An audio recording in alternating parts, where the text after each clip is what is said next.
On August 13th, 1961, a wall was erected down the middle of the city of Berlin. The world was divided by a Cold War, and the Berlin Wall was the most hated symbol of that divide. Reviled, graffitied, spit upon. We thought the wall would stand forever. And now that it's gone, we don't know who we are anymore. Ladies and gentlemen, Hedwig is like that wall, standing before you in the divide between East and West, slavery and freedom, man and woman, top and bottom. And you can try and tear her down, but before you do, you must remember one thing. Yell at the coward, ride the pole. Rise above, we're gonna rise above. Make this court what we say. Rise above, we're gonna rise above. Try to stop what we do. Rise above, we're gonna rise above. When they say it, do it yourself. Rise above, we're gonna rise above. We are tired of your abuse. Try to stop us, it's no use. Society's out of control. Rise above, we're gonna rise above. Think this smart, can't think themselves. Rise above, we're gonna rise above. Laugh at us behind our back. Rise above, we're gonna rise above. High five satisfaction is what they lack. Rise above, we're gonna rise above. We are tired of your abuse. Try to stop us, but it's no use.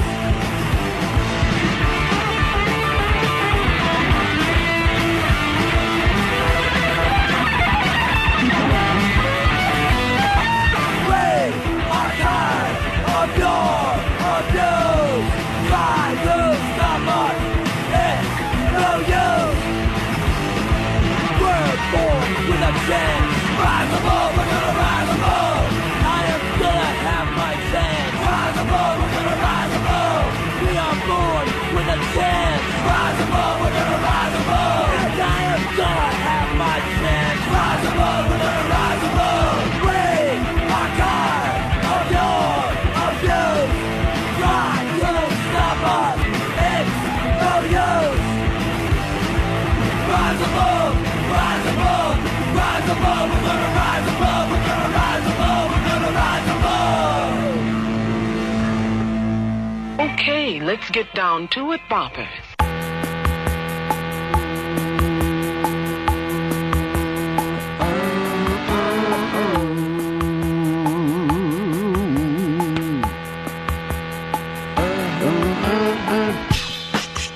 Yeah, buddies, it's the Ron and Fez show. 866 Ron Zero Fez. 866 Ron Zero Fez.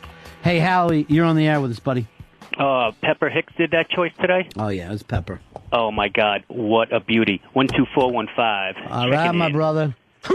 You know, I just had the opportunity to... somebody sent me this, actually, last night. It was from the 1980s, and it was... some stupid interview that Henry Rollins was doing with some, like, college kid with this kid. He looked like, he was in college, I'm sure, but he looked like he was 12. And Henry Rollins was just in his face like a bad guy heel wrestler. And I'm like, this YouTube is going to be the embarrassment of every last American. Any stupid thing that you've ever done is going to show up on YouTube. Fuzzy, I heard that stuff that O&A was playing with Bill O'Reilly the other day. Yeah, Bill O'Reilly. This was from Inside Edition from those days. I have seen everybody in radio act like that before. The second you go to commercial, I've seen everybody in radio get fucking scream at somebody. Most of the time with our show, we just do it on the air. We'll just yell, Earl, you're the biggest asshole in the world. And then that way they can't embarrass us later. But everyone does that. Now, the Sue Simmons thing, too, I heard O&A play. Now, Sue Simmons is a New York anchor. How long, Earl? 30 years? At least 30 years. I mean, she goes back late 70s. Is she the original Live at 5 when that show broke? She has been there since the beginning. Yeah. So that was like the big local show that everybody picked up. So she's like the news grandma. And this is her last night. At 11, paying more at the grocer, but getting less will tell you how to get the most. The fuck are you doing? So later, I guess she came back and apologized. But the thing that pisses me off is they never explained what the fuck he was doing. What is he fucking doing? Talking to his girlfriend on the phone? Trying to do a goddamn promo here. Now everybody's getting caught up in this shit. All right, we've got a quick update for you, folks. Vagina Watch. Vagina Watch. Vagina Watch. I got in here today, and Eastside Dave was just screaming in my face and ran out the door. Pitsy, you were around for most of it. What exactly did he have to say? What had him at such a pitch, and why did he leave here? He was saying that the doctor wants it to happen today. Yeah. But he said that his wife didn't want it to happen today, and that she was screaming at Dave, and he didn't know what to do about having this kid today. Now, the ridiculous thing is I saw it on Pal Talk when I sat down. I'm saying Juliana's on the run. Juliana's coming today. Then I turn around at the door, and Dave just comes in screaming, and he yells at me, "We're going to have the baby, and it's all my fault." I'm like, no kidding, it's your fault, you non-condom wearing fucking idiot. He doesn't know what he's doing, and we have to find a father for that little girl. We've got to find somebody for Casey, because Dave is just not up to this. No, he's a mess today, and if you gave him another 9 months, he still wouldn't be ready. We gave him 30 years, he wasn't ready. This has nothing to do with the baby. This is to do with adulthood. Is banging on the door, and he's sitting in there playing video games in his Star Wars underwear. 866 Ron Zero Fez. 866 Ron Zero Fez. When he was crying to me yesterday because of our bet, he can't see Iron Man and Indiana Jones. I'm saying to him, you're someone's dad now. Could you see someone's dad whining, "Please let me see Iron Man"? Well, he shouldn't have the time to go see any summer blockbusters anyway. But me, on the other hand, I'd love to see these things. I'd love to see it quit. My dad saw one movie and he watched it over and over, and that was anything with John Wayne. He literally thought you know what he used to call movies? I'm not even fucking kidding you. John Wayne's. He goes, "What time's the John Wayne coming on tonight?" I go, "What are you talking about? The John Wayne. What time does the John Wayne start?" Oh, you know what? The way he yelled at Fez, I should go away and put myself in a nut hut. You may need it. No. People have issues with parents, and you never know when they're going to resurface. This poor Julian. I know when they resurface. Thanksgiving. When I go back there, I go, "Oh, yeah, now I remember." You got mommy issues, right? Totally, yes. What exactly are you so upset about? I don't feel safe anywhere, and that was because I never felt safe around my own mother or in my own home. Are you away from your mother now? Yes. Feel safe. You're safe. Your mom's not here. Yeah, but the feelings are all still here. They're all still deep down inside me. What did she do to you? Well, there was a lot of hitting. There was an extreme amount of screaming. So? And I really thought when I was a little kid that woman was either going to ditch me. Good. Drop me off at a store and leave me there. Or kill me. One or the other was going to happen. It wasn't going to have a good outcome. Fezzy, we've all been through this. Me personally, and I never even like to bring it up. Right. I was raised by a toothless, bearded hag. And I was schooled with a strap right across my back. But it's all right now. In fact, it's a gas. Jumpin' Jack Flash, it's a gas. All right, I'm not sure if that's your life story. That's everybody's life story. That's what I'm trying to point out to you. You take that, and then you brag about it. And then if anybody bumps into you, you know what you say? What? Watch it. You just simply say, watch it. This could be your life now.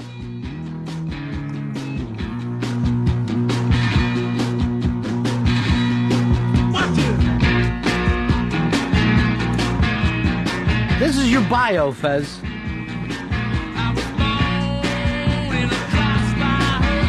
Crossfire Hurricane down in Tampa Bay.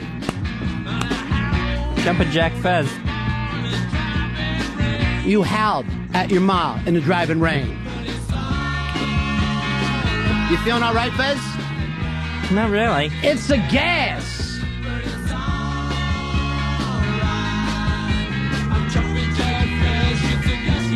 You know what? Your new tattoo is going to be Jumpin' Jack Flash. That's you. Just the words? Yeah.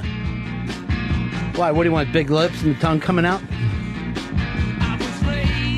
Like Jenna Soprano. Toothless, bearded hag.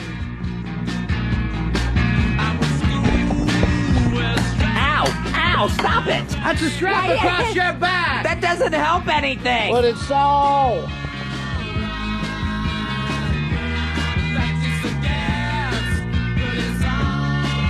This could be Juliana's song today, too. It's gas, gas, gas. She'll be 4 wins class of 48. Fezzy, I got 2 words for you. What? Keith. That's 1 word. Keith. You know what Keith Richards said about this song? No. I don't know what that means.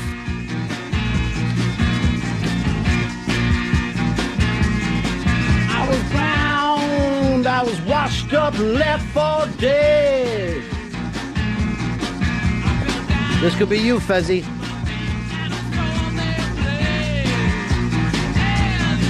I was drowned.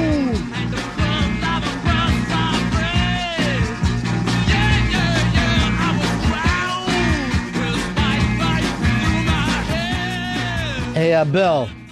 Bill, you're on the Ron and Fez show. 29-875, my buddy. Hey, what's happening there, buddy? Hoo-ah! Hey, Fezzy. Yes. You have any daddy issues? I mean, after all, he's the one who hosed the stand out of your ass. Yeah, he's got a good point there. The guys from Southern Jersey know what they're talking about. You give your mom a hard time, but she never hit you in the asshole with a hot stream of hose water. A jumping jack flash. It's a gas.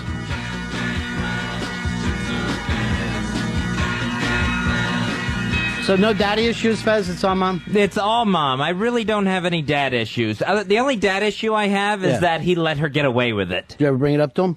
No, I haven't. All right. You know what? He's going to get mention of that from me, Dean, and Fred when we go down there. I don't want you and the Brooklyn guys going to Florida. The place it's going to be like you fucking sent Squeaky Fromm down there. Just a bloodbath. That's going to be like the Tate LaBianca murder.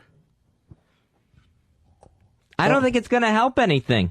Killing those old people now. Who said killing, Fezzy? Keep your mouth shut. Oh. Let's just say we're going to Torturing? we're just going to do some creepy crawly. Oh, okay. That's all. Just some creepy crawly. Earl, make sure you get like just some neon paint. I want to paint up Fred's face as we go in there. Particularly dark colored. Why? Doesn't even make sense. So he doesn't get seen. Yeah, Fezzy, so that's where you are right now. Everything's great. So we may or may not be getting a baby today. They may induce, they may not. Apparently, all we can figure out is Dave went crazy before the show today, called the hospital, screamed at them, and they said just bring her in. But let me tell you, and I'll say something in Dave's defense. What his poor wife is going through, it's so miserable there at the end. It's miserable. Oh, she's got no comfort. There's no comfort. There's no comfortable position she can get in. There's no sleep. This is how you feel on a nightly basis. And that bloated. Like I'm 9 months. So that's the whole deal. Here's Steve. Steve, you're on Ron and Fez. What's good? I actually have a spy report. Oh, good. Okay. We need. You know what, Fezzy? We do need spy reports because I want this thing to be Gossip Central today. Spy report. Spy report. Oh, Spy what report. a beautiful noise. Yeah. Anyway, the spy report is that Pitsy is considering retirement to do you a favor, Ron, so that you can actively promote Pepper Hicks to his spot, and so that Pepper Hicks can get paid a little bit. Wow. Was that rough for you to hear, Pitsy? A little rough. But actually, it's a great idea. It's really a great idea. If you'd like to go running out of here like Dave did today, Pitsy, everyone would understand. Pitsy's been known to run out of here like a mad dog. Something happened to my girlfriend's brother! And off he runs. We don't know what he's talking about. Fez, let me ask you this. What's the most underrated of all the fruits? Underrated of all the fruits is the mango. The mango is delicious. It's citrusy, it's sweet, and it just... Well, mango's a local fruit. You don't want to be buying a mango on the other side of the world. When you're in the tropics, yes, you want a mango. But a mango does not travel well, and neither does a pineapple. When you're in the tropics, mango, perfect. Right. Go to the supermarket, pick up a mango, blows, much like the pineapple. I will say this, because I had this last night, and I haven't had this fruit in forever. I had a bowl, and I'm going to use a little bit of an accent here, Fuzzy, because I can't help it. Cherries. I had a bowl of cherries, and those motherfuckers were so good. It was like having a bowl of blonde Lebanese hash. I'm going to take it even. It was like a bowl of opiated blonde Lebanese hash. If I had to fucking make the choice between a second bowl, I don't know what I'd come up with.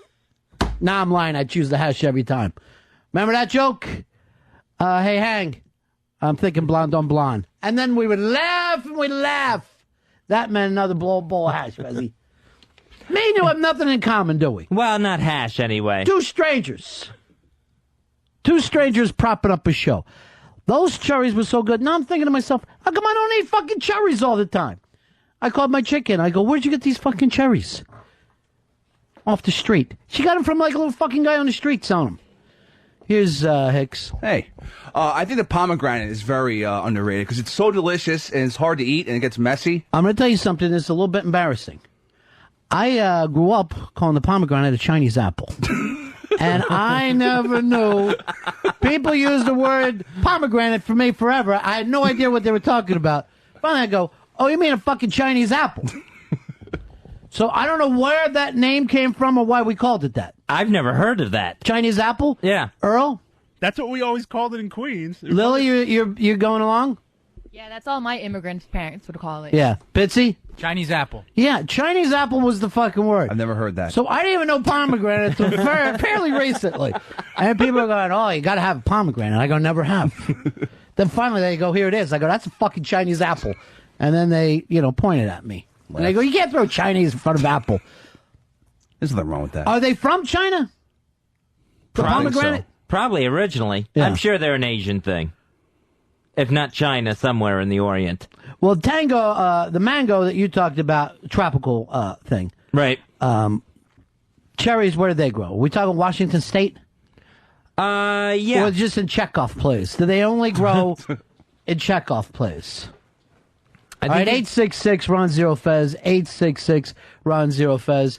Earl, what's an underrated fruit for you? Watermelon? No. You're a melon man, right? I am a melon man. Yeah. I was going to say honeydew. Well, honeydew's not a bad one. I got a little fucking, treat for you here. You take some watermelon, you mix it with cantaloupe, and God damn it, don't you just have a little fucking fruit paradise for yourself. Yeah, it's fantastic. That's a melon party. It's a really nice fucking combo. Also, I learned this from my grandfather. He would split a cantaloupe in half, and you know how you have to scoop out the ugly cantaloupe seed part? Right. Then he would take a scoop of vanilla ice cream, pop it in there. Oh, shit. It's fucking unbelievable. It's fantastic. All right, I'm in on that.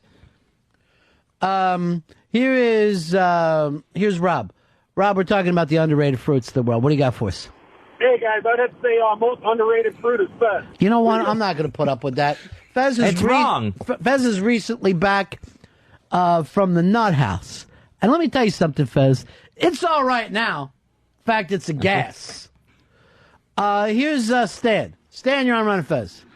Hey, I was going to say, we used to call pomegranates Indian apples when we were kids. No, And if you ever took a pomegranate back from your friend, would you be an Indian apple giver? I suppose so. Yeah. They used to send us out to the woods to try and find them. I had a friend, Native American, Fez, growing up. Actually, he was my first buddy in the whole world. Lived on my block. And he was constantly bringing up, like, hey, where the fuck did that come from? Indian giver. What did we ever fucking take back? You gave us deals and took them back. I go, I don't know. I'm just fucking, it's colloquialism. You don't have to sit here and go over everything. But he used to get his feelings hurt. Will, you're on Ron and Fez. Hey, buddy. Grapefruit. Ever taken some sugar, sprinkle it on there with the maraschino cherry? So good. I'm very, very fond of a grapefruit, particularly the pink grapefruit. Have them on. And you could get those fresh in Florida. Once you have a friend or you have a grapefruit tree, you don't want to fucking ever get another one out of the supermarket. I would rather just go with the short opening of the season and eat my fruit there. I don't like to play the fucking supermarket game where, I got a cantaloupe in January. What's it taste like? Cardboard. But here it is. I'm having it anyway. That's not even fruit. That's bullshit. The people with grapefruit trees in Florida, oh my gosh, they're always pawning their grapefruit off. Because I'll fucking go in someone's... When I live down there, I'd go down there and steal their grapefruit. I would go... I'm not even fucking kidding you. I would go and steal grapefruit like I was a child. This fucking grapefruit was unbelievable. You didn't put any sugar on it. You tore it open. It was like cotton candy. Also, my chick's uncle had a tree with blood oranges. You ever had a blood oranges? They're delicious. This is like an orange that somehow someone's injected with a, what is that thing that you put it like at Tequila Sunrise? Grenadine? Yeah, grenadine. It's like grenadine in an orange. It's unbelievable. All right, here's our good friend, and I don't want you to start crying because you missed him so bad, X. It's Mooch. Oh, wow. Mooch, how are you, buddy? Hey, Mooch. How's it going, boys? What's crack? First of all, how did you know about Dave's pregnancy before we did? I saw you guys talking about it on Pal Talk. I was winding them up. I thought I'd throw in a wee, heard some news, their baby's coming. Oh! You know what? Somebody else was like, oh, yeah, no, I heard as well. I already heard, man. Dave might have saw that, went running out of here. What? Yeah. Now, what's your most underrated fruit? What you talking? Hicks there. What's that? Is Hicks still there? Yeah, Hicks is here. Yeah, no, he knows. I like a nice plum. A nice plum in the morning. You can't get better than that. You like a morning plum? It's so weird. And plum pudding. For breakfast. Yeah. Yummy. You know, my mother-in-law came back from Ireland, a trip to Ireland. Only vacation, she lost 3 pounds. Normally she comes back from France or Italy. Oh, I put on 15. She lost 3 pounds. Is pissed. People ask me, how's the food? How's the shepherd's pie? I've had KFC today, and I had Domino's yesterday. Oh, it's horrible. It's terrible, man. You would starve living in this country. Mooch, we miss you, buddy. I miss you too, guys. I'll see you later. We'll see you soon. We'll go to Florio's. All right, Earl's buying. Bye. All right, bye. See you, Mooch. By the way, I stopped down Florio's with my chick the other day, right? It was so fucking embarrassing. They come running out behind the bar. We must have tipped the shit out of them, right? 3 people come up, hey, great to see you, right? We sit down, we're just having a nice little lunch. Hey, not too rowdy today, huh? I'm not used to you guys being so quiet. It was not us guys. This is me and my chick. I'm not in here with Mooch and Fez and Dave and Pepper. Yeah. I mean, I saw one of the people jumped over a plant to come and greet me. We must have tipped the fuck out of him. Here's Dave. Dave, you're on Ron and Fez. Hey, guys. How you doing? Yeah. One thing I missed from Florida was tangelos. They're The kind great of a cross tangelo. between Yeah. tangerine, orange, and grapefruit, and man, do they make good juice. Makes sense. Yeah, it's a tangelo. It's called. It's a crossbreed. Yeah, and I mean the same people who grow this are the ones fucking around with pot. They're the ones coming up with better pot. It's the same exact deal. I was going to say tangerine gets all the credit, but clementine is very underrated. And I think that's the best one in the orange family. That's your darling, clementine. Nash, you're on Ron and Fez. Yeah, the avocado is really underrated because some people don't even know that it is a fruit, you know? Well, let me tell you something about the avocado. I never was a big fan until I went to California. And the fucking fresh avocado there is frightening. It's so damn good. They put it on a turkey club where we would put lettuce, right? Right. I started crying. It was so delicious. Now I'm always looking for good, ripe avocado. Not easy to find on the West. Again, you don't want the fucking bullshit they sell in the market. I never liked avocado. Don't you have to put it in a dark place to have it ripen or something? You know what you got? That's what my dad would do. It made no sense. They kept avocados what you in a really closet. need is a really good produce guy. And if you go, if you even go down to the village, they got that fucking produce. Farmer's market? Yeah, the farmer's market. And the regular restaurants will be there in the morning. But, Lily's dad owns a restaurant. She'll tell you the same thing. It's really about the ingredients that you get. And you ain't going to get any of that shit in a fucking supermarket. It's that simple. No, you got to get it from like a wholesaler. Yeah. We get our vegetables and produce delivered every day. Yeah. Every single day. And I don't care how good of a cook you are. If your fish isn't fresh, that fucking fish blows. I don't give a shit what your fucking recipe is. Same thing goes for the vegetables. You get shit in a supermarket. That's the only place I get my food, obviously. Why do this to yourself? Hey, Kendall, you're on Ron and Fez. Hey, I think the most underrated fruit is blackberries. Now, the blackberry, when I was a kid in Maryland, in the summers in Maryland, we would go out, pick fucking blackberries. They would be so goddamn good. We'd actually put them in with sugar and milk. Sugar and milk on They're them. so good. Fantastic. Yeah. For me, my underrated fruit, and I don't know if a lot of people know what it is, but the lychee. It's a Oh, yeah, the Chinese fruit. lychee. Yeah, it's delicious. The place that I go, well, some people call them lychee nuts, right? I think Italians call them lychee nuts. Yeah. And then they just call them lychees but my sushi place, that's what they give you as the free dessert. Yeah. You get it's some with a little toothpick in it. Amazing. Yeah. It's like a grape mushroom. Mhm. It tastes like a grape with the texture of a mushroom. And lychee martinis are delicious too. You They're like very- any alcohol. They're very By the way, chic. you look fantastic, stylish Thank you. today. Thanks. I wish we'd be getting a baby out of you soon. I wish you would be our next. I wish you and Hicks would have a baby. No, I still bleed monthly, so no babies. All right, well, come to me with it. 'Cause I want to check it every month. Thanks I for want- the update. Yeah, I want to check. No problem. It's our own vagina watch. William, you're on Ron and Fez. Welcome back, Fez. Thank you, William. Kiwi is the most underappreciated. Kiwi. I love a kiwi. Yeah, me too. Yeah, they're good. I even like to feel them though. They got Oh, that yeah, thing fuzzy, like yeah. like little fuzzy balls. Like you're holding like little fuzzy balls. They're all kiwi. What are you just like watermelon? That's it for you? It's a delicious fruit. It's an absolute. I love watermelon. It's too big. He actually just passed me a note that says "Is fried shrimp a fruit?" Break it to him gently. Brad, you're on Ron and Fez. Yeah, white peach. Peach is a fucking amazing thing. I love a peach. And a nectarine. Those are really good Nectarine too. I Yeah. forgot that. I haven't had a nectarine in forever. The peach without the fuzz. too. Exactly. Peach that doesn't need a shave job. Although I do like the fuzz taste on a peach. I Yeah. like that little Feels fuzz good on your texture. tongue. Yeah, It's great. And knowing that insects have crawled all over your fruit, in and out of it, it's delicious. I don't care for that Laying part eggs. of it. Fruit is so good. It is. It's And it's good fantastic for you. Yeah. Who knew? Fruit fucking blows vegetables away. Yeah. When they're always going, hey, eat more fruits and vegetables, you always go, fuck yeah, the fruit. Yeah, I definitely will. But the same thing can be said about the reason why you hate vegetables when you're a kid, because your mom popped the can open and fucking tried to give you those beans. That makes sense. Or those frozen lima beans. It's just like when you go out to a restaurant. The fucking vegetables there are amazing. Yeah. And you're like, what'd you do? Sugar these fuckers down? No, they're fresh. What? This is real. What you're eating now is real food. I was watching The View today. They had a cow that was over 6 feet tall. That was in the Post. You know they're fucking around. Yeah. Is that Jerry Shepherd? I hope. Fezzy, that's the fucking cruelty that makes people think that you're anti-woman. Oh.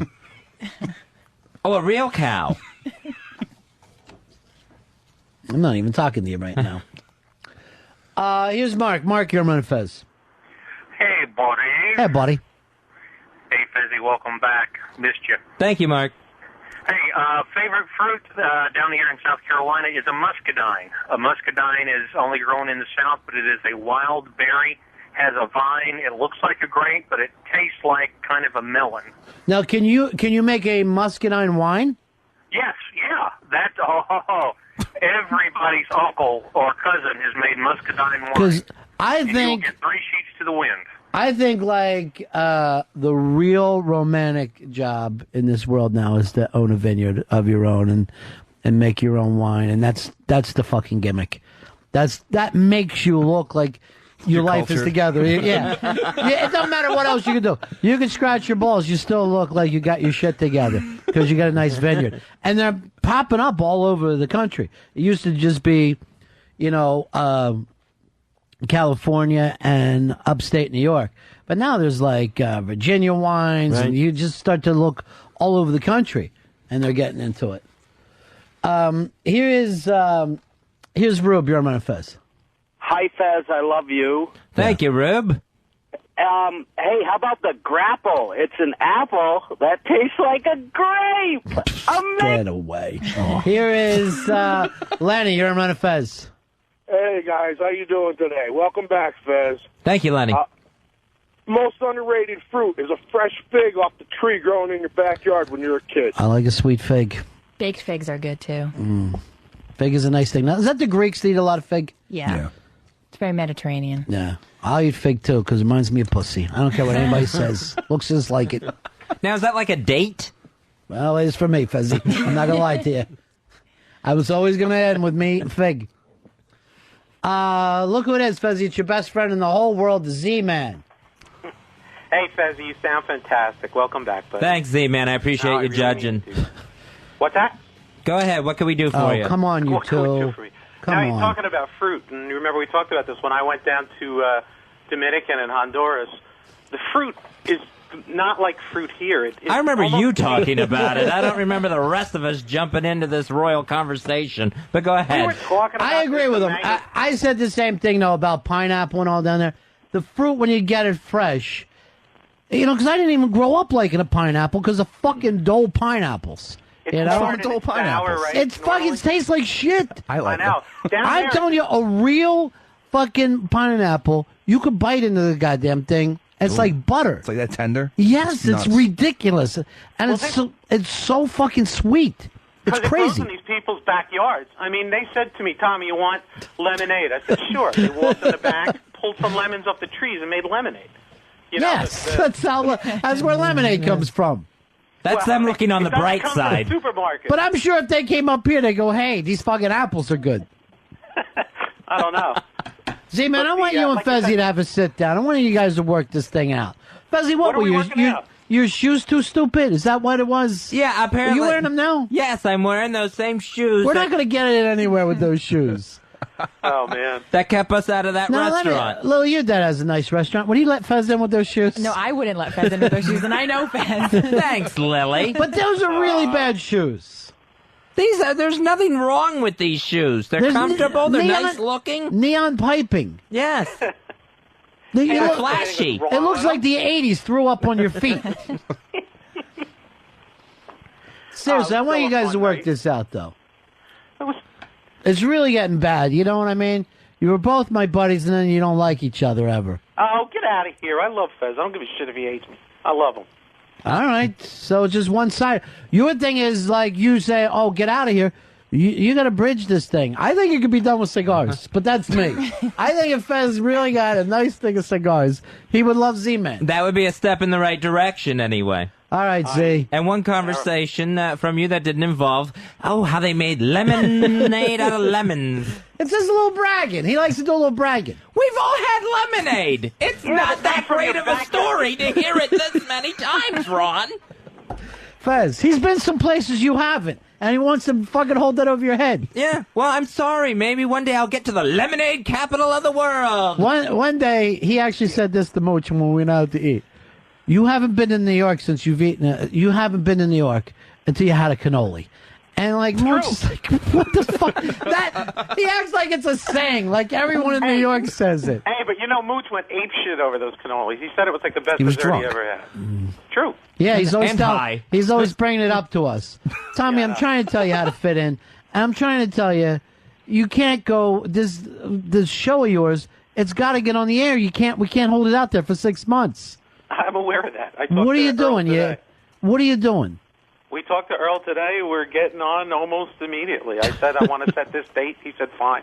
Well, I know the first hour is lemonade stories, so you just have 2 to go. Why can't you turn lemons into lemonade, I Fezzy? don't know how I bridge this if he keeps eliminating me. Then they went into their own backyard and picked the precious lemon and made liquid gold from it. All right. Talk to you later, Z.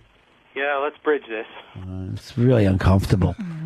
It's really uncomfortable. He's such a pain in the ass. Did you really think so, or you think he's a great guy? No, I think he's a pain in the ass. Hicks, what do you think? I love Z-Man. Yeah, all right, good. Lily? Oh, he's a great guy. Oh, Yeah. Earl? He's a wonderful guy. All right, see, it's down to the two of you now. Maybe he'll write something nice about you in his blog. Never. He doesn't even write anything nice about me in his emails. Oh, yeah, that's right. Logan, how are you? Hey, buddies, how you doing? Good. Good. Hey, I think the pear is fantastic. A good ripe pear is amazing. Again, it blows in the supermarket. I've always felt the pear was, there was no taste to it, but I've only had it from supermarkets. That's the problem. I know. That's the problem. And supermarket food has become tasteless. It's fucking scary how tasteless it is. We should do a thing here with supermarket food, and I'll give you a pear and an onion, and I'll blindfold you, see if you can tell which is which. Because I bet you can't. Because an onion doesn't even taste oniony when you get it out of a fucking supermarket. We get any update yet from Dave? Nothing yet from Dave. Have you booked a flight for me, Dean, and Fred to go down to St. Pete? No, I have not. Fez, before we jump your mom, right? Would you like if we yelled, and I'll have Fred yell, "It's clobbering time," because Sure. I know you're a big comic book guy. Sure, like the Thing. Yeah. Yeah. Or Fez Watley sends his greetings, and then we'll just put the boots to her. I kind of like It's Clobbering Time, but I would rather not have any of it. If forced to choose, go with Ben Grimm. It's clobbering time. I guess you'll be watching last year's comic book movies, huh? In your dumb little fucking shoes. That even. Here's what kills me, Fez. Z-Man is the guy that everybody feels like, I'm going to do Z-Man jokes, you know? And yet he feels like he can pick on you in your fucking shoes. I cannot tell you how low your hip factor is when Z-Man is doing, we got to get rid of Fez so we can go somewhere. There is nothing wrong with these shoes. I'm going to wear them every day now. Well, you have been, Yeah. so that's not a big shock to us. Those shoes are going to make you end up in the nut hut. Already been. Here's Shane. Shane, you're on Fez. Yeah, down here in Texas, the cactus or prickly pear, when they're blooming, they'll have a purple fruit on top. Sounds like something you should trip off of. You probably could if you ate it before it got ripe. Yeah, that's what I want to do. I want to find some. You know what's delicious is peyote. Just fucking all of that nibble on it. You ever eat any of the magic mushrooms, Fez? No, I never did that. You don't even mushroom. Yeah, you get to the cow shit part. You hold that down. You feel a lot better about yourself for like 12 hours. Maybe you need to trip, bro. I don't think so. Maybe you need to let go. Let go and let God. That's my tripping fucking cliche. I like to throw at you. I don't know if God has anything to do with tripping. Oh, trust me, brother. You're more apt to see God on a trip than you are in church. I guarantee you. Maybe that's what you need. Here's Dan. Dan, you're on Fez. 19275, buddies. Yeah, buddy. Hooah! I have 2 kids at home, three and 1, and if ever I have a go-to fruit, it's bananas. Well, first of all, that's because it's the number one fruit. I think you're looking at bananas and oranges, and then even throwing an apple is the big three. But I never heard of anyone who goes like this. No, I don't like a banana.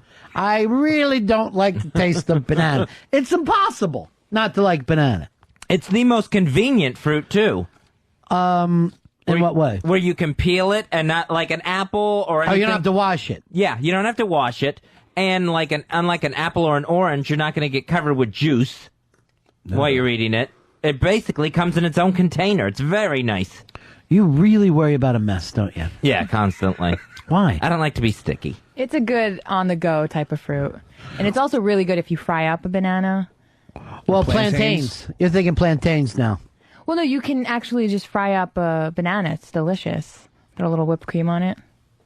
They do it in, like, Chinese places, too. They'll do, like, a fried banana. You ever eat any American places at all? You straight to Chinatown. I like You know what I'm going to do? I'm going to tape curious. your eyes back so you fucking really can make the full adjustment. Ever since I've been to Asia, it's just been... Yeah, I know.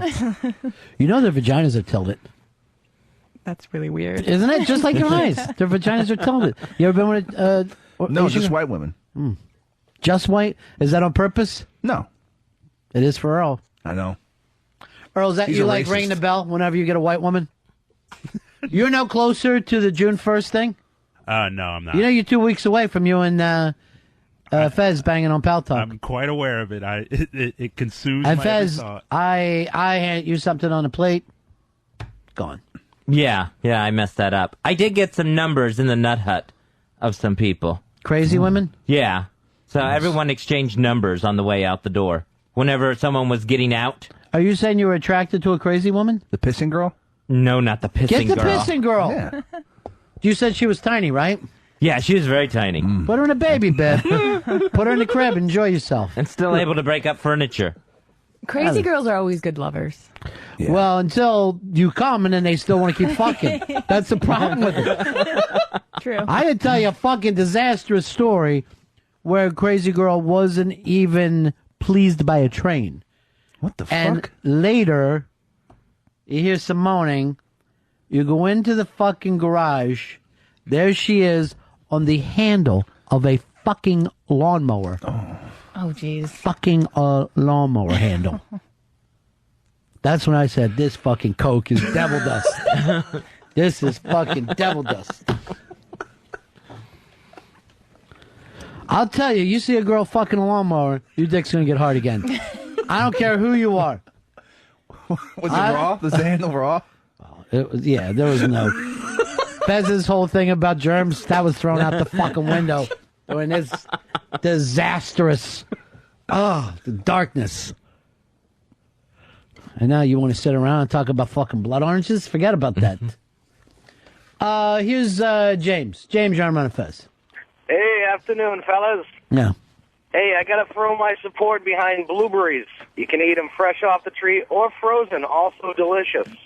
I disagree with the frozen. Frozen fruit, awful. Yeah, it's terrible. I don't like any kind of frozen fruit. Blueberries are great because they're loaded in antioxidants, so they're really, really good for you. Yeah, I don't think they're underrated. Yeah, they're rated. Yeah. They're just basically rated. They're loved. Throw some of them in the oatmeal. You're on your way to a fucking happy day. Just a nice, happy day for yourself. Healthy. All right, this fucking kills me. And I don't know how we come up with it.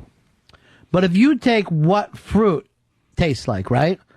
And then what the candy fruit tastes like, it's two different things. Oh, nothing. Yeah. And yet you know them both. Like if somebody gave you cherry-flavored candy, you say, oh, that's cherry. If you bit into a cherry, you'd say it's a cherry. Even though they're two different flavors. Grape and grape flavor, completely different.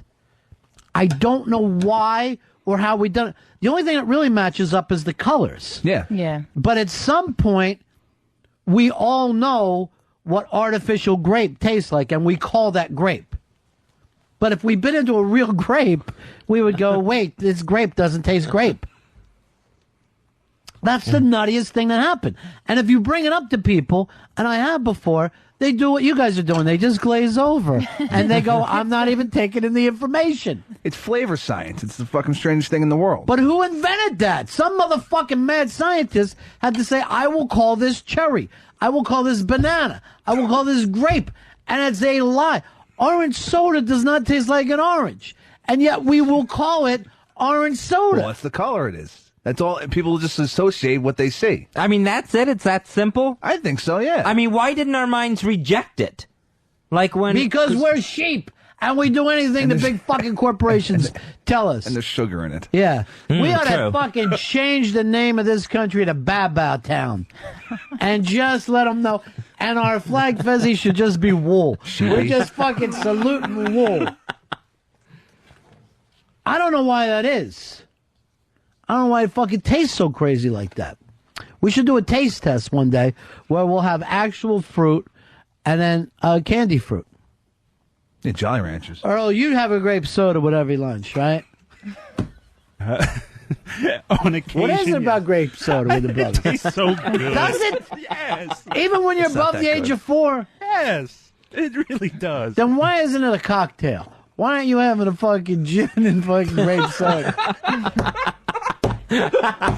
Jack and grape. We like our What's shit with you and straight. gin and juice, too? What's going down with the gin and juice?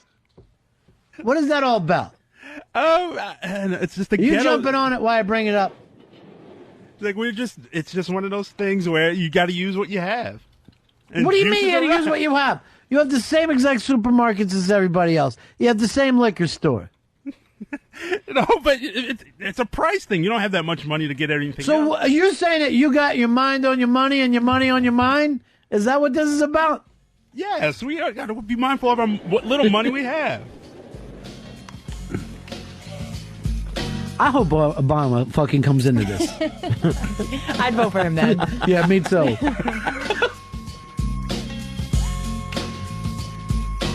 Ladies and gentlemen, the next president of the United States of America. With so much drama in the LBC, it's kind of hard being Snoop Double G, but I somehow, some way keep coming up with funky ass. If this fucking country starts to look like that Ghetto Airplane movie, I don't know what the fuck I'm gonna do. Yeah, I can't fucking live in. I can't live in Soul Plane.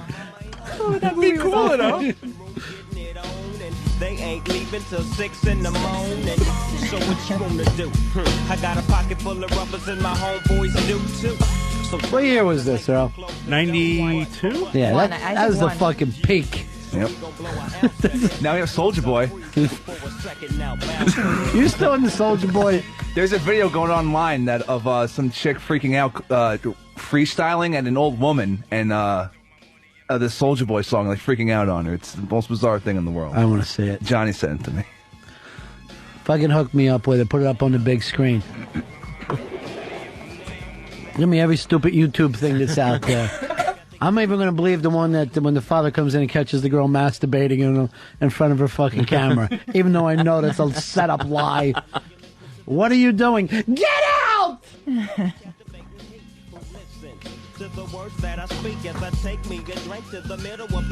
Earl, is fucking Obama going to win this thing? Absolutely. I have no doubt in my mind now that The only thing I'm going to like is he's going to fucking lay this country on its side. I'll be so happy to see that. All right, here we go. Now, what is this all about, Hicks? It's a video someone took of a chick on a train who an old woman behind her shits on her, and then she just starts losing her fucking mind. What's this got to do with Soulja Boy? You'll see. All right. Now, shit, matter of fact, you assassinated. Because I'm finna send him to come do it. Anybody want to see young Jesus kill George Bush, shouting? Well, she's... Oh, crank that soldier girl off in that hoe. Watch that crank and watch it roll. Why me crank that soldier girl, that Superman, that hoe, now watch me go. Yeah, nigga, yeah. Get out my face. Yeah. Get out my face. Hey, yo, soldier girl, can I get a minute? Hey. Man in the end. Hey, soldier girl. Hey, yo, nigga, yo. Yo. Get out my face. Get out my face. I want my shit. I want my shit. I want my shit. I want my shit. Seven. Beat that ass. Beat that ass. I'm gonna beat your ass. Earl, I can't vote for Obama because this is madness. I'm finna do my thing. Does this get better? She accuses a guy of rape when he just touches her. She's just losing her mind for no reason. There's a arrest warrant for her now, I think. Good. She's dressed like Alvin from the Chipmunks. But look how old the lady is. Yeah. She's treating like that. Yeah. Get Calling the her a fuck hoe. out of here. This old lady just wants to get to the market. All right. Earl, I got to vote McCain now. I'm sorry. I just saw that. Now I'm voting McCain. she does not represent. She does represent. She's on YouTube. Anything on YouTube represents. I treat YouTube like it was NBC now. I don't get it anymore, Earl. You got to pull this thing together. You and Bill Richardson have got to pull this thing together. Oh, is this all now? Chuck Hagel comes up? Yeah, they're talking about possible Obama running mates. Fuck. You ought to pick Obama girl. She's the one who got him started. All right. I don't know what's going on with Dave. Is he going to stay in touch with us today? Is he going to keep us up to date? Yep. No word from Dave yet. It's a crazy day around here. John, you're on Ron and Fez. Hello? Hey, buddy. Hey, what's up? I got a question for Earl, man. Why grape soda, right? It's grape. But when you pour it into a glass, why are the bubbles blue The whole thing is ridiculous. Not one of that, not any of that stuff makes sense at all. It looks like laundry detergent. All right, we're going to break here. Ron and Fez. Ron Bennington, Fez Watley. It's the Ron and Fez Show. 5, 4, 3. There's no words on it. We'll do it live. Because I've never seen that. Fucking thing sucks. There's no words there. There's no words on it. We'll do it live. Because I've never seen that. Fucking thing sucks. There's no words there. I don't know. Fuck. I don't know. Fuck. I don't know. Fuck. I don't know what. Go. I can't do it. Fuck it. Go. I can't do it. Fuck it. Go. I can't do it. Fuck it. Go. I can't do it. Thanks again for watching. Fuck it. There's no words on it. Fuck it. We'll do it live. Fuck it. Because I've never seen that. Fucking thing sucks. There's no words there. There's no words on it. Fuck it. We'll do it live. Fuck it. Because I've never seen that. Fucking thing sucks. There's no words there. Okay. Ready? Take it away.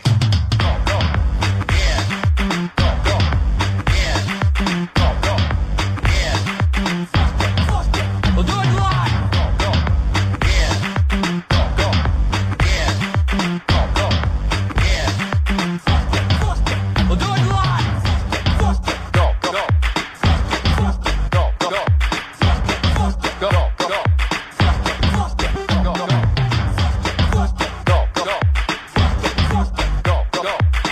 What's that mean? To play us out? To end the show? The Ron and Fez Show.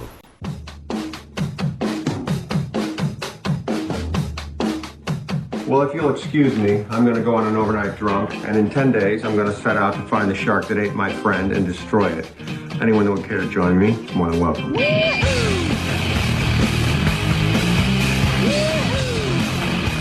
Yeah, Ron and Fez Show. Coming back with some Bill O'Reilly. I guess that's the club version of what's going on right now. These guys can put these things together so amazingly fast. Where did you get that from, Hicks? Where did that come in from? Down off Reddit.com. It's by a guy named Revolution. Revolution working incredibly fast to put this stuff out. Hey, Josh, you're on the Ron and Fez Show. Hey, guys, just in reference to what you were talking about before, how we're a bunch of sheeple walking around, me and my friends were talking, and I just had a question I'd like to raise. Obviously, music is a pretty big industry. It tends, people kind of live their life and live their, make their image towards what music's popular at that time. From, rock and roll back in the good old days to... What can we do for you, Josh? You got a point to all this? I do. Sorry, but just want to find out what you think is going to be the next generation of music, where you think everyone's going to go. See how much easier that would be without setting up your whole life story. Man first pulled himself up from the... what's the next music scene? I'll throw that out. Earl, what do you think? What's the next thing to happen to music? Because let's face it, rock and roll and dead. And hip-hop, not terribly exciting right now. Nothing really even happening there.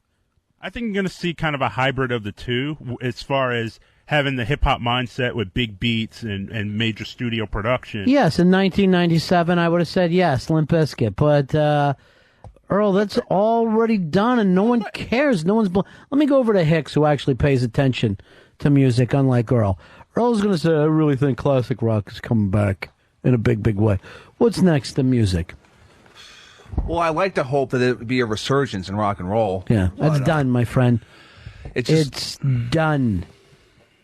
Now that you're looking at, retirement plans and they're playing rock songs for it, it's a tough question because it doesn't seem to be anything on the horizon, at least in my view. It's depressing. What if it really just goes back to, goat fucking drums, in Matrix Reloaded, where just banging the fucking drum beat and people are banging in the mosh pit. It's basically techno. Yeah, well, it really, what's really funny, and you can fucking hear this, if you're in any store or anything, But the real fact of the matter is that whole rock versus disco thing from the 70s, disco won. Disco never, if you think disco died, go anywhere and get your hair cut. And you will hear some dance channel that fucking has the same drum beat that goes on and on and on. Brian, you're on the Ron and Fez show. Hiya, buddy. Hi, buddy. How you doing, buddy? Yeah, buddy. I think what's going to happen is like the singer-songwriter, like the young girls, like Jay May and these cafe kind of ones, they're really good. You know, that never completely goes away. The one man, one guitar, the girl at a piano. It always kind of hangs Gino around. soundtrack? Yeah. It'll never be around like it was in like the early 70s and that whole kind of Van Morrison, Carly Simon, fucking James Taylor gimmick, but it never really leaves. It's been delegated to like a niche market, basically. Yeah. It's becoming like, jazz or blues, And that's what rock is as well. I mean, everything right now, even hip-hop, everything is kind of niche wherever you happen to go. There's no big mainstream thing that happens. Here is Shay. Shay, you're on Ron and Fez. Yeah. Hey, what's up, buddies? Hey, listen, cross country on XM, and they've got another mix that's kind of like bluegrass, punk grass, if you want to call it that. It's like alternative country, man. So That's you the honestly next- believe that the future is punk grass? You're going to sit down and tell me It's major. that said the Green Day. next, Green Day was huge. the next big wave, and you think of Green Day as being punk grass, not fucking pop punk. That's exactly what they are. They're punk rock. All right. Yeah, sure they are. All right, 866 Ron Zero Fez, 866 Ron Zero Fez, looking for the next big thing. We believe it to be punk grass. We're not 100% sure, but we're thinking about it. It may be good news for the Kentucky headhunters. We're, what year is that fucking scene? Here is, John. John, you're on Ron and Fez. Hey, I got a teenage son who came home all enlightened because he heard the Beatles, and they're listening to this Guitar Hero on these computer games. Yeah. And for him, it's like a whole new discovery of this rock and roll. But see, that's the interesting thing. With this now, it's almost like it's become kiddie music. Like 4-year-olds are liking Creedence and Otis Redding. But it doesn't, I'm not sure that it almost is like Guitar Hero makes it even more of an antique. I think kids are listening to that music now like we were forced to sing Jimmy Crack Corn when we were in kindergarten. Back in black now. Now it's back in black. That's fucking 100% true. That's the weird thing about it. It's not like it speaks to them, but they like any kind of music when they're little. Yeah, I don't think like them hearing these songs on Guitar Hero is going to lead to them finding any other sort of music. It's just going to lead them to seeing, Guitar Hero 4. Right. And seeing what songs are on there. I mean, they like X and Dead Kennedys are on Guitar Hero, but... Yeah, at the same time, the next big thing is not going to be Jimi Hendrix. You know what I mean? Like, it has to be some fucking scene coming up. And what was the last real scene? Seattle? I mean, has there ever really been... I know you tried to say that New York thing, Earl, with the Strokes, but that wasn't a legitimate scene. That wasn't long enough. It was like, what, 2 or 3 years where it was a blow-up in the Lower East Side clubs? Was techno before that? Techno has always kind of been around, too. Again, I'm going to throw techno in with disco. I don't give a shit what anyone says. It's the same fucking thing. Maybe the Florida boy band scene. Was there ever really a Florida boy band, though? You know what I'm saying? Like, they recorded there, but did they live there? Was that their Liverpool? Was that their Seattle? It seemed like they all came out of Orlando. No, that's where that Jive fucking studio was. But was that a scene that blossomed that people went through? Or was that fucking a corporate thing that spit them out? Because those kids were from all over the place. All right, I see what you're saying. You know, it's not like San Francisco in the 60s. Those bands lived and played in that neighborhood. Manchester. Yeah, right, the Manchester scene. I don't know if there ever was really an O-Town scene outside what that fat pedophile said. They weren't playing small clubs. Yeah, well, those bands had like and it's a mistake even to call them a band, but there was like $6 million invested in them before they even put out a record. Just like, now it's time for your classes on dancing. Now it's time for your fucking haircuts. They had nothing to do with that sound. Here is Paul. Paul, you're on Fez. What's up, guys? Yeah. Hey, real quick, I just wanted to let you guys know, I think a lot of popular culture is moving towards, like, underground hip-hop, like a little bit more of a positive message with the Grouch, the Living Legends, I, and bands kind of from the Stay in school. Act real cool. 10 o'clock is a good time to be home. This is good ideas here. You gotta floss every day. I don't know, man. Here is here's Michael. Michael, you're on Ron and Fez. Hey, Ronnie. Yeah.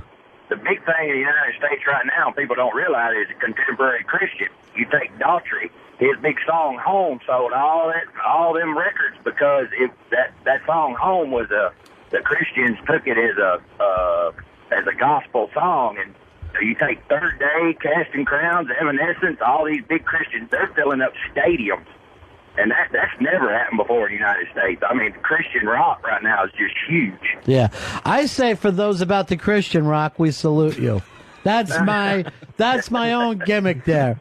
Well, it's not all doom and gloom, and it's got good sound to it. You listen to some of the stuff Casting Crowns does. I mean, the musicianship is just as good as anybody else. This is right up there with Creed, huh? Yeah. All right, thank you. That's what I was going for. Thank you. I've had enough. Appreciate it. I think Craze is into the Christian rock. Yeah, Craze was rapping about them a little bit. Yeah. About how nice he was treated at a Christian rock show. I hope so. And there weren't any haters. There was no haters, and that they gave him plenty of space. That is the thing about Christians. No pit. They will be nice to fucking people whose eyes don't focus. They won't even bring it up. They won't be like, hey, your fucking eyes aren't even locked in. They're like, hey, how are you? Welcome, brother. Welcome. This is a place for you. They may even try a healing. Now, Fez, you grew up in the Christian thing, right? Right. Did you Christian rock it at all? Oh, they Were always... you striper back in your day? They always tried, like at youth group at church, they always tried to introduce some Christian rock, like someone would bring in an album and play that, and like we were all supposed to get, I don't know whether it's indoctrinated into it or just sit there and enjoy it. Yeah. So, no, I just never got into it. But were other kids? Yeah, there was a couple, but it never had like mass appeal even at the church crowd. Well, are these things selling, Earl? Like the trucker was saying?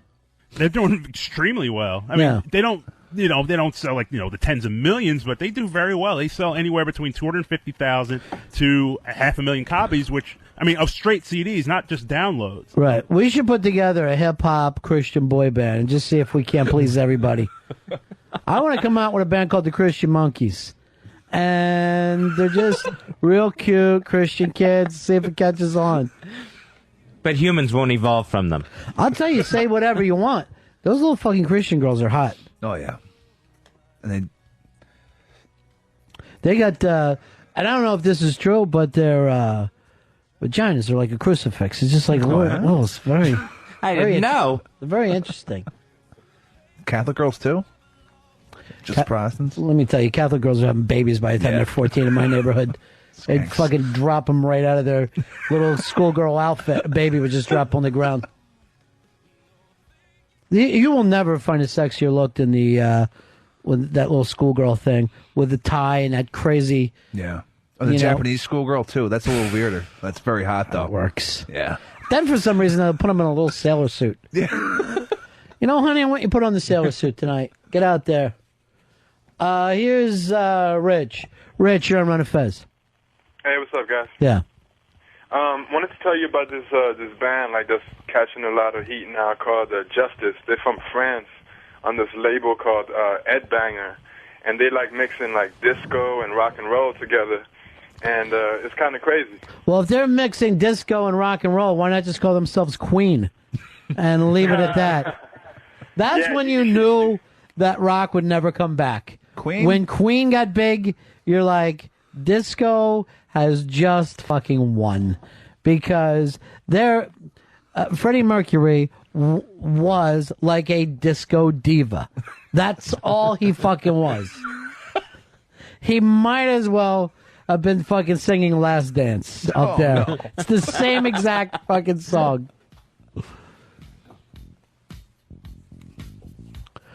All right, Ron and Fez show, 866-RUN-0-FEZ. What's happening in the news there, Fez Watley? Playboy magazine losing money. They reported a loss of $3.1 million for the first quarter of this year. So Playboy just not getting the subscribers. Playboy TV not doing well. Again, what year is this? I haven't seen a Playboy magazine since the 90s. Yeah. It used to be the biggest thing that you could ever get was the Playboy interview. I can't remember that there was even the last famous one that happened. You don't need that magazine. Why would you? The internet destroyed Playboy. Literally the first fucking days of the internet.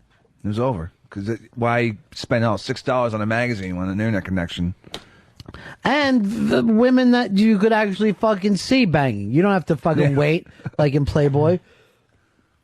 Yeah, it hasn't been big forever. If anything, they've just been making money off the logo for all these years. It's just been a stupid jewelry. Yeah, the jewelry, the branding of the shirts and whatever. The TV show. They haven't really been a publication. Well, Penthouse went bankrupt, they think, or Bob Guccione fucking died penniless.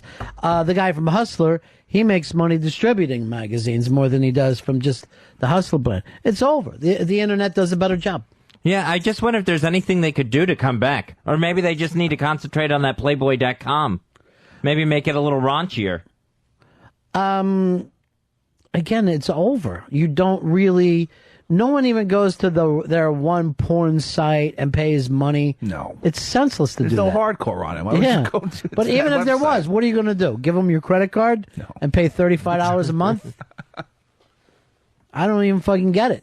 And TV network viewership is down 9%. What are you going to do? Watch girls topless playing volleyball? It's Night fucking... calls? Yeah, it's crazy. It's not even real. No, this is network television. I thought we were talking about Playboy all this time. Now, regular network television, down 9%. People aren't watching their TVs anymore. Well, you see it after it's been YouTubed. Then you can fucking watch it after the fact. I saw Conan last night when he had Jimmy Fallon walk out and do a thing. Jimmy never made eye contact and talked really fast. I'm really nervous about the new show. It's going to tank. Yeah, that's a comfortable host. He's nervous. I can't imagine. I'm really nervous about having a party. Everyone's coming over. I can't imagine that working. But everyone said the same thing about Conan. Yeah, true. And I think they may have said it about Leno. I still say it about Leno. I still can't imagine that working. He still has to prove himself. The people watch things that are on TV. That's all. You get on TV, you're fine. Well, the shows just stink. That's why TV viewership is. I don't think it even has anything to do with the strike. I think there's just not that many good shows on. Well, it's the same thing we said about music. You don't have... You said network TV is down. Doesn't mean less people are watching TV. The same amount of people are watching TV as always. They just have more places to go. That's all it is. So, you say shows stink. I go home, my chick is watching things about people they're painting a goddamn fireplace. What? I go, she's constantly, they're raiding rooms, they're redoing porches. All right, Lily, I see you over there. You watch these shows. These shows are on all the time. And I'm like, honey... Why is this on TV? I go, she just ran in here. If the neighbors were putting in a new backyard, I wouldn't watch. It's called HGTV, Home and Garden Television. Yeah. And little known fact about me, I was actually going to go to school for interior decorating before I changed my major. Is that right? Yeah. Why didn't you? Then you would have been on TV now. I know. Decorating right? people's houses. I don't know. My communications professor was like, you should go into media. It's where you belong. Not decorating fucking curtains and shit. But you do that now. That's how you get on TV. I know. Now, I'll go home, and these people, they're like in red T-shirts, and they're doing the room for the people in the yellow T-shirts, and the yellow T-shirts are doing the people's houses in the red T-shirts. And I go to my chick, I go, why don't they just fucking do their own houses? Trading Spaces. I don't know what they're doing. Show. Then the next show that comes on after it, Oh, we're going to make new garages. And then, oh, we're making a man cave. What's a man cave? Oh, you put a big fucking couch and a bar and get a big screen TV. This is a show? Well, people underestimate how important, a nice decorated house is. Like, a lot of people focus on the other, like, the outside things that people can see instead of focusing on the things in your house. And that's where you come home and you should feel comfortable there. So a lot of people live like, like animals. It's like pigsties. So you have to be organized and things have to look nice. But who wants an organized home? I do. Women. And then B, who wants to watch someone else organize their home? And this is why people aren't watching, Two Men and a Baby or whatever these fucking shows are called on TV. The same amount of people are watching TV. They haven't turned off their TVs. If anything, they're just turning their TV into a fucking video game. And they're sitting there playing Grand Theft Auto. Which, by the way, is taking a little heat. Because, and I don't want to say this to Laszlo because he's the nicest guy in the world, but if you play this game, you'll murder someone. And it's been proven time and time again. You play that game and then you're like, now I have to drive fast and shoot people. So somebody just came up with this defense the other day. Oh, yeah, in a shooting. Yeah, that they were driven to do this by Grand Theft Auto 4. The first three didn't do it, but this one really put them over the edge. Every single one, somebody is going out and kill people. Just like those Columbine kids, they were listening to Marilyn Manson, and they're playing video games and listening to rap. Here's Nate. Nate, you're on Fez. Hey, buddies. Yeah. The Food Network. I swear to God, if I got to sit and watch my wife watch that another day, I'm going to be the one going out on shooting rampages. What is their main show? Their main show, it's just about cooking. No, but what show does she like to watch? All of them. Yeah. She doesn't care. Yeah. She's non-discriminate. It is a really good late night thing to have on right before you go to sleep. I love the Food Network. Yeah. Smoke a joint, watch the Food Network. Iron Chef. Iron Chef is amazing. I'll whip out the pots and pans after that and pretend I'm in my kitchen. And I have gotten excited sometimes with the secret ingredient. Yeah. I'll go, oh my God, they're using carp in this can. There's no way.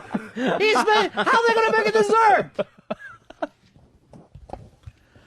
Here's Jack. Jack, you're on the Ron and Fez show. Oh, hey, what's going on, boys? Yeah.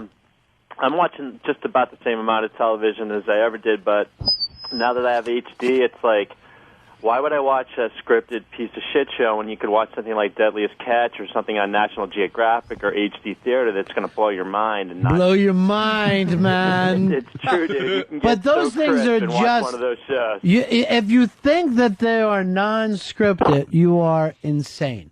They are all scripted. And here's the interesting thing. You take Hulk Hogan. Now, Hulk Hogan has been around for, 25 years at least? Yep. Maybe more. Yeah. Everything went okay in his life. He's the Hulkster, blah, blah, blah. He puts his family on that fucking show for 1 year. And a year later, he's divorcing his wife. The kid has gone to jail. The girl won't stop growing. Something has fucking happened to them with that show. People don't realize you are fucking inviting the devil into your house when you bring TV cameras into your house. And all those years that he was the Hulkster, he had a nice family, everything was great, not a problem in the world. The second everyone got famous, and you saw it with that little kid before you know it, he's dressing up like he's fucking young Elvis. Why? What have you accomplished in your life? He's Hogan's kid. Yeah, he's Hogan's kid on the Hogan show. It fucks your head up. Yeah. He's 17 years old with his father's hairline. Is he 17 or 18? I thought he was 17. Well, then how are they sending him away for 9 months? I think they're... Florida? Yeah, they charged him as an adult, I think. Oh, that's not right, man. Yeah. That's not fucking right. With the reckless driving. I mean, obviously he was reckless. He wasn't drunk, though, right? No. I think he was partying, too, they said. No. I don't think he was drunk, but he definitely was partying. But, his buddy was fucking shoulder to shoulder. It's not like, he hit this kid in the back of the head with a fucking water cooler. They were like two guys partying together. Yeah. And we've all been driving in that situation. Yeah. We've all been riding shotgun in that situation. Here's Robert. Robert, you're on Ron and Fez. Hey, Ron. Yeah, the best thing on Food Network is Throwdown with Bobby Flay, because it's not just cooking, it's a throwdown. And how often do you get to see a throwdown? Here's the sad thing, though. Good point. Here's my problem with Throwdown. Bobby Flay, some ladies, like, she lives in Wisconsin. I make the best waffles in the whole world. I'm the best waffle maker. That's all this bitch got. Bobby Flay loses. He don't care. He's got all his fucking 8 restaurants. He's got 3 TV shows. When he beats her, she's got nothing. It's like he came to Wisconsin and raped her and took away what little dignity she had. I love it. I root for Bobby Flay every single time. My heart is broke for those people. And one guy, he's a guy on the Lower East Side. He makes donuts. I think it's called... God damn, I can't think of the name of it, but I even stopped down there one day. It was like the Donut Factory or something. Motherfucking donuts are unbelievable. So he's doing something. He thinks he's getting a pilot. They go, no, Bobby Flay he showed up. This is your thing. He turns around. Hey, fuck you, Bobby Flay. I ain't fucking playing games here. They had to keep trying to convince him, no, this is going to be all right. Fuck, I don't want Bobby Flay walking in here and shitting on all my work. He was funny. Pissed. And finally, he goes, all right, I'll just get some donuts from my store. I'm not going to fucking sit here and make it against them. And they go, okay, you're the winner. Because they were so... He looked like the fucking Lost Ramon brother. There is always a little bit of panic in the contestants' eyes when it's like Bobby Flay challenges them. They don't know if they want to accept it or not. Well, why would you? What if we were sitting here and all of a sudden no one there come walking in? Hey, want to do a show against us? Like, fuck you. We got this show. Get out of here. Go do your own show. Come on, this is a throwdown. We got Norton and Patrice is here. Get out. Fez is like this. I don't have any papers planned. Here is Brian. Brian, you're on Ron and Fez. Yeah, Bobby Flay is like the Walmart of the culinary world. He goes into these small towns and he uproots these poor people who've been working on this recipe for their lives. It's true. He's got more volume and better prices. They can't compete with him. It's cruel. It is. It's the meanest show in history. It's great. I make the best omelets in Memphis. Well, here's Bobby Flay. Let's see who makes a better fucking thing. Here is Jackson. You're on the Ron and Fez show. Lost you. And I was about to send him into the big-ass prize closet because he had the name of that place that was the donut plant. The donut plant in the Lower East Side. You don't even know this place, Earl? No, I'm not. You have never been south of 57th Street. You have lived here your whole life. You're at your apartment or you're in this goddamn studio. You don't know this town. I know the town. I just don't know it as... I heard a little rumor about Earl. I heard that he was spotted in the Lower East Side and refused to have his picture taken by a listener of the show. And I was shown pictures of Earl with his hands up all over his face. Earl. Scumbag. Why? This is the first time I have no recollection of this whatsoever. This happened over our vacation. You ran into some listeners of the show. They say, I want to take a picture of you, Earl, so we can prove we saw you today. And you had your... I saw the pictures with you with your hands up, like a maniac. What are you doing? It's not the paparazzi. Yeah. Hey, Fatback, you're on the Ron and Fez show. What's up, buddies? The juvenile justice system, their jurisdiction ends at 17 in Florida. That's why he's being charged. And also, Bobby Flay, he has cooks on there that help him concoct recipes just to beat those poor people. Yeah, he'll go back. He goes back to the lab, and he's got these 2 broads. And he's like this. He's like, all right, what kind of gingerbread cake we going to come up with? And what do you think he bets? About 500? Yeah. Yeah. And he doesn't care if he loses, because he'll go, what the fuck do I know about gingerbread? Flay. Right. I still leave here being Bobby Flay. But when that other person loses, and they find out they don't make the best smoked ribs in the world, it's crushing. It's absolutely crushing to them. Hey, Gio, you're on Ron and Fez. Hey, Earl, you are a liar. You did the same exact thing to me at the homeless shopping spree that Fez was on. Fez was nice enough to take a picture with me, and you said, no, I'm too busy, and you didn't take a picture with me. That is Why are you too damn busy, That was Earl? totally not true. We were very accommodating to everyone. Who's we? You and your dick? What's that? Don't drag me into this. Look, me and my cock will sit here for anybody. I heard a little rumor yesterday that when you turned on, when you took Lily's picture, you forgot to turn on the lights at first, and those had to be put on for you. He was just going to shoot it in regular room light. Oh, God. That I can confirm that to be true. Sounds about right. On his disposable. Camera phone. I love to see these Nolan's pictures you took. I bet you got 3 pictures of a Holiday Inn. I find it really funny, though, that 2 people on the show have been to New Orleans in the last few months, and that's where Earl decides to go on his vacation. I know. Yeah. Huge surprise. Why? I've always wanted New to Orleans. go there. You hear us say stuff, and then you do it. There were 3. I had 3 options of Next where I stop, wanted to 4 go. wins. And the You donut fucking belong there. And the donut plant. I'd fucking go to the donut plant right now. I'm starving, Earl. How come you never bring us any donut plant things? Here's Jay. You're on Ron and Fez. Yo, Ronnie, I saw you on Grand Street on your way to the donut factory. I was a tall guy. Said hello. Oh, yeah, down in Chinatown. Yeah, man. Is that the place you're talking about?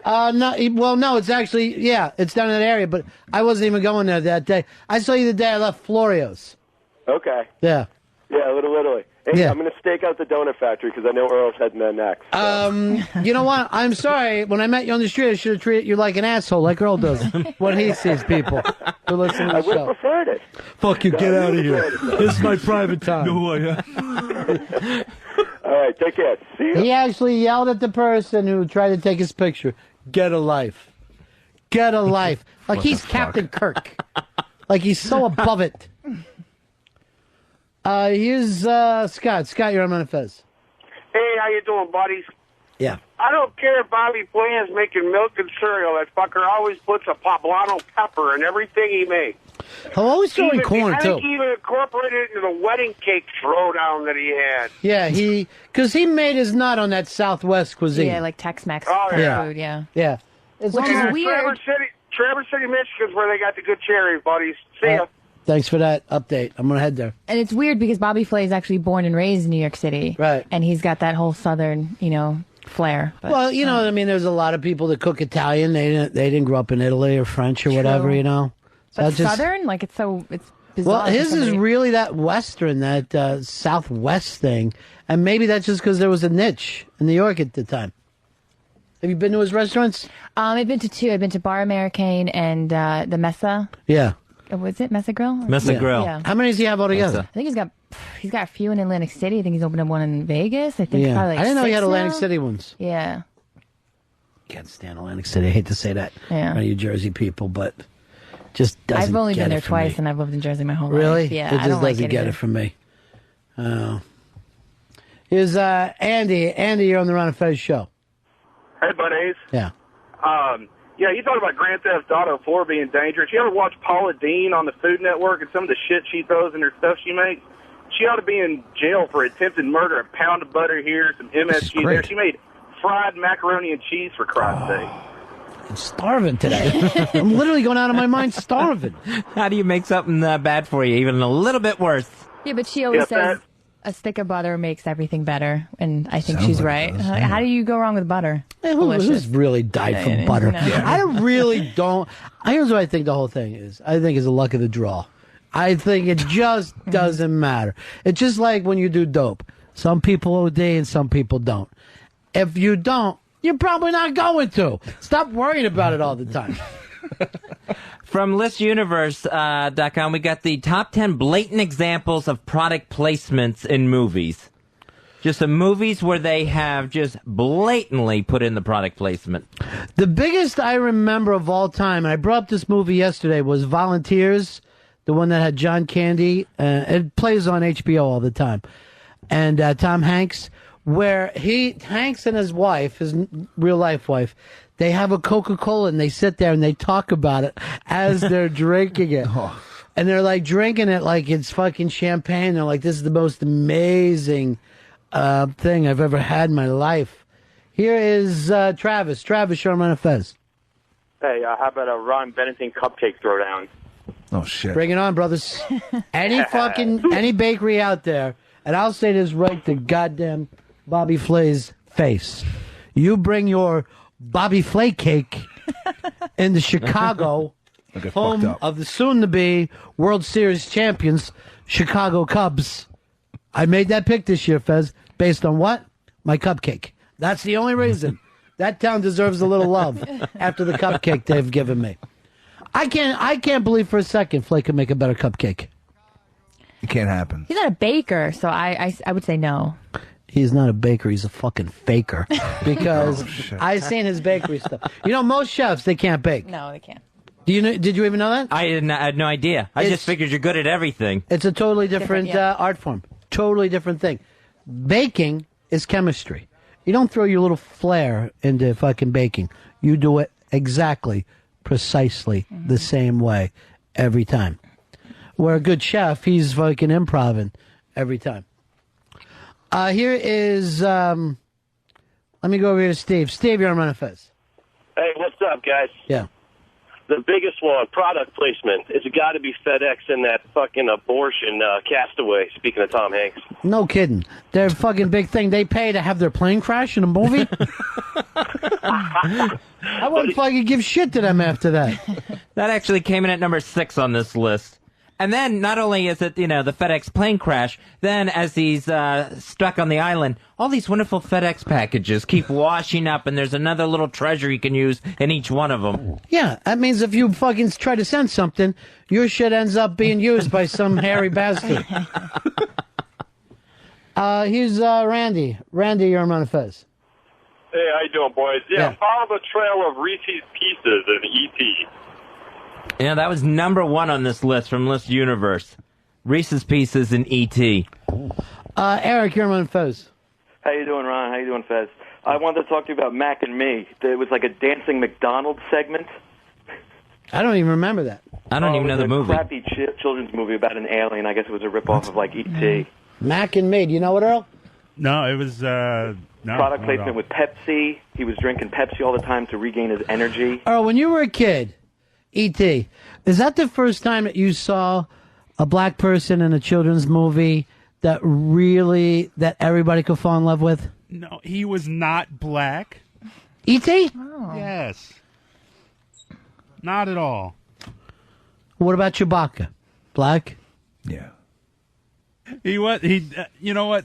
Star Wars always did have kind of those racial components. Like everyone assumed that Chewbacca was from a race of brothers. Andre, you're on Ron and Fez. Yes, by far the worst example of product placement was Demolition Man with the goddamn Taco Bell. Yeah, Taco Bell was the restaurant of the future in that. All that was number 10. Taco Bell. Dan, you're on Ron and Fez. Hey, guys. Any Adam Sandler movie, but especially Happy Gilmore with that stupid Subway shit all the time. Now, have you ever watched that on regular TV? No. They will blur out his shirt. No. Because he wears a Subway shirt in it. And they'll literally blur it out. I had no idea they were doing that. Here's Will, you're on Ron and Fez. What's up, guys? Yeah. Hey, Transformers just completely looked like a GM commercial.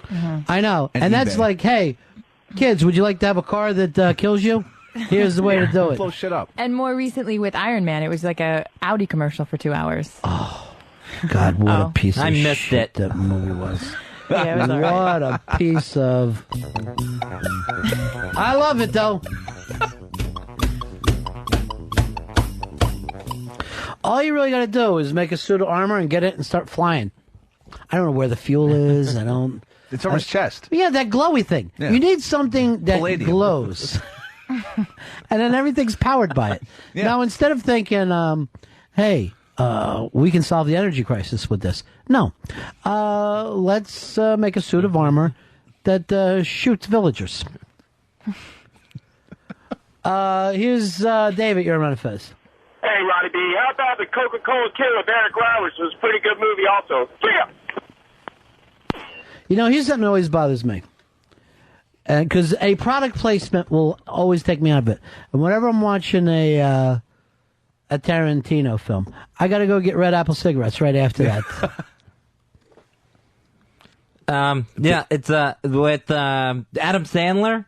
That the the Big Daddy, that whole movie almost took place at Hooters. Do you know what I'm talking about in those movies, though, Hicks? Yeah, Red Apple cigarettes and Big Kahuna Burger and all that crazy shit. It's great. And he just makes it up, like it was product placement, and throws it in. It makes it so much better. Here is here's Matt. Matt, you're on Ron and Fez. What's up, buddies? Yeah. Remember Minority Report? Oh, everything was a Minority Report. And that's that Steven Spielberg, who's the one... Did anyone start whoring himself out like this before Spielberg? And now he's got, I believe they say he's got $165 billion. And he still acts like, I got to get some money to make this movie. I got to turn it into part commercial, part movie. George Lucas was talking about how he had to chill Spielberg out. He was worrying about how Indiana Jones is going to do at the box office. He should be, from what I'm reading. The spy reports are awful on it. And George Lucas told him, don't worry about, the leaks that are out there about it, because people won't go to this movie for a plot. They don't give a fuck. They don't care. And guess what? Everybody will stand in line. Why? Because they were told to.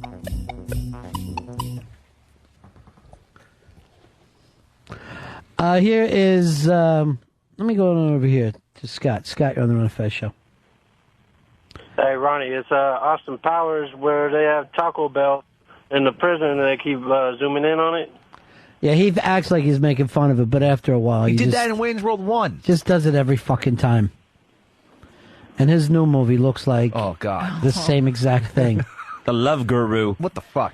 Now he's going to host MTV Music Awards or whatever? Or is it the Movie Awards just to plug the fucking thing the entire Of course time? he will. He'll be doing that voice the whole time. Oh. Kelly, you're on Ron and Fez. Hey, did you just talk about the Dana Carvey and Mike Myers in Wayne's World?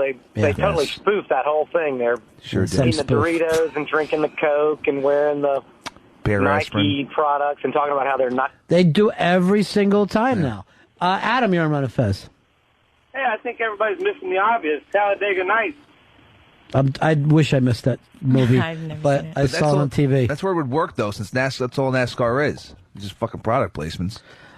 I don't understand even their suits.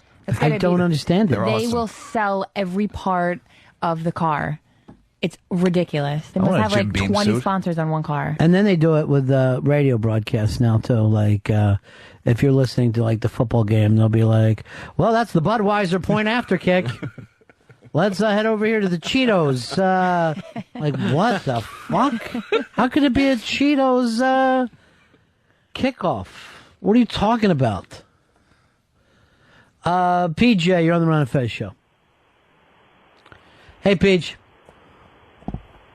Going once, twice. You're gone, buddy. Hey, JT, you're on Ron and Fez. What's up, buddy? It's good to have you back, Fezzy. Thank you, buddy. Hey, Ronnie, what about the fake product placement in Coming to America? The almighty McDowell's. McDowell's. They've been running that movie lately, too. Oh, you loved that movie growing up, right? I loved it, yeah. They shot it right down the block from my high school.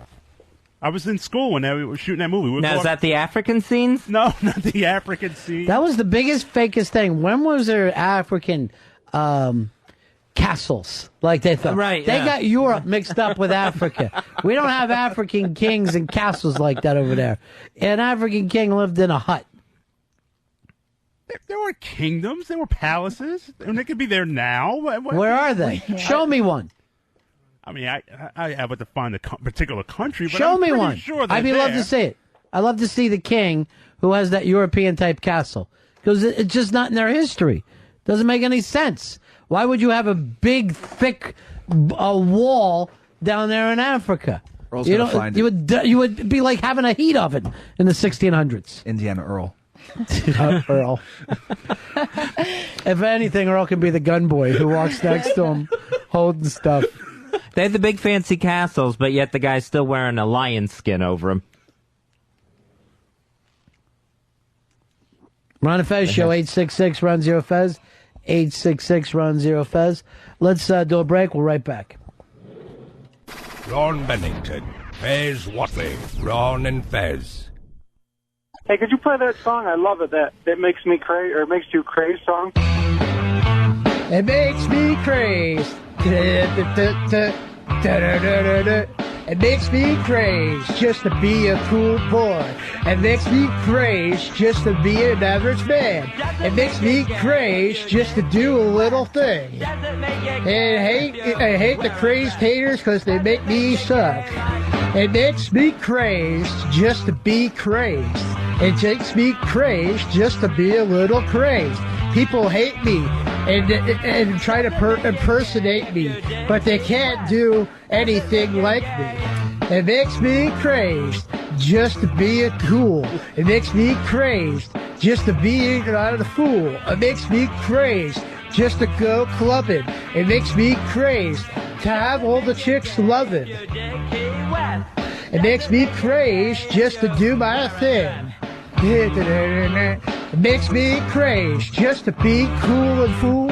It makes me crazy just to be a rather fool.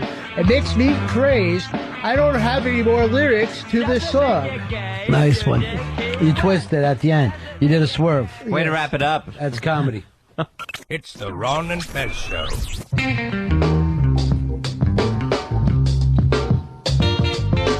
No way, Corky. You're not putting up with these people. And I'll tell you why I can't put up with you people. Because you're bastard people. That's what you are. You're just bastard people. And I'm going home and I'm gonna bite my pillow. It's what I'm gonna do. Ron and Fez Show. Yeah, maybe that craze bit ought to be a little tighter. Maybe not go on for an hour and a half. 866 Ron Zero Fez. 866 Ron Zero Fez. Fez, we were talking about music earlier. From what I understand, slang is making a comeback out of Fort Lauderdale. Oh, really? You don't remember them at all? I don't remember slang. All right, 866 Ron Zero Fez. Hanging out with you today till 3 o'clock. No updates on our man Dave.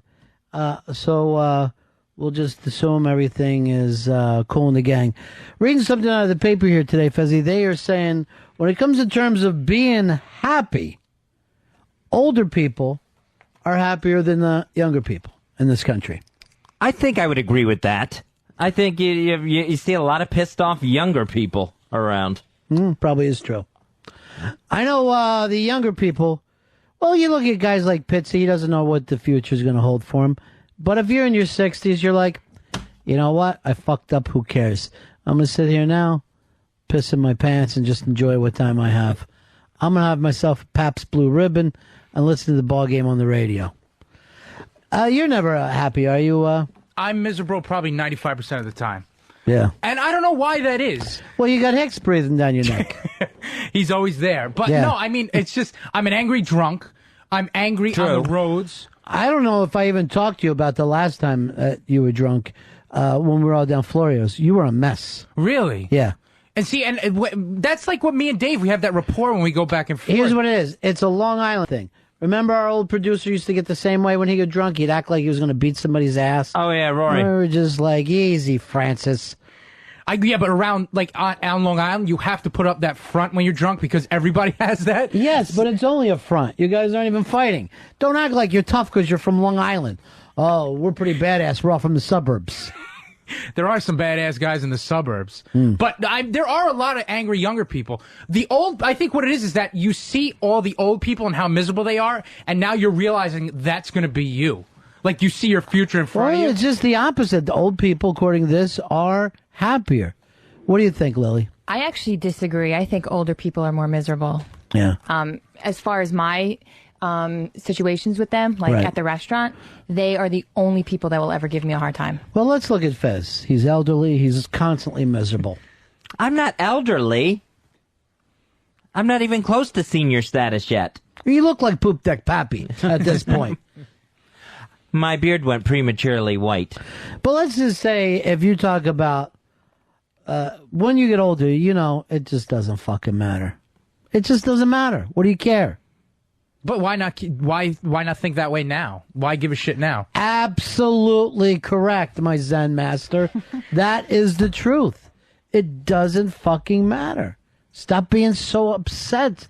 I think one of the reason why people get all upset and tense about things, and they are now saying Stress kills. Stress will kill you. The tension will give you a stroke, will give you heart disease, will give you a fucking brain clot. I think people are so stressed out because they think they're not doing well. They are comparing themselves with their TV. Other than, do you realize that something like 50% of the world, maybe even more than that, maybe it's like 60%. I think even Mike the teacher has these numbers. But most of the world is living in third world conditions. Most of the world, everybody sitting here listening to this show, you're doing better than most of the world. Period. Without even fucking trying, you're already in the upper half. I think people act like I can't be happy because I don't have the kind of telephone I want.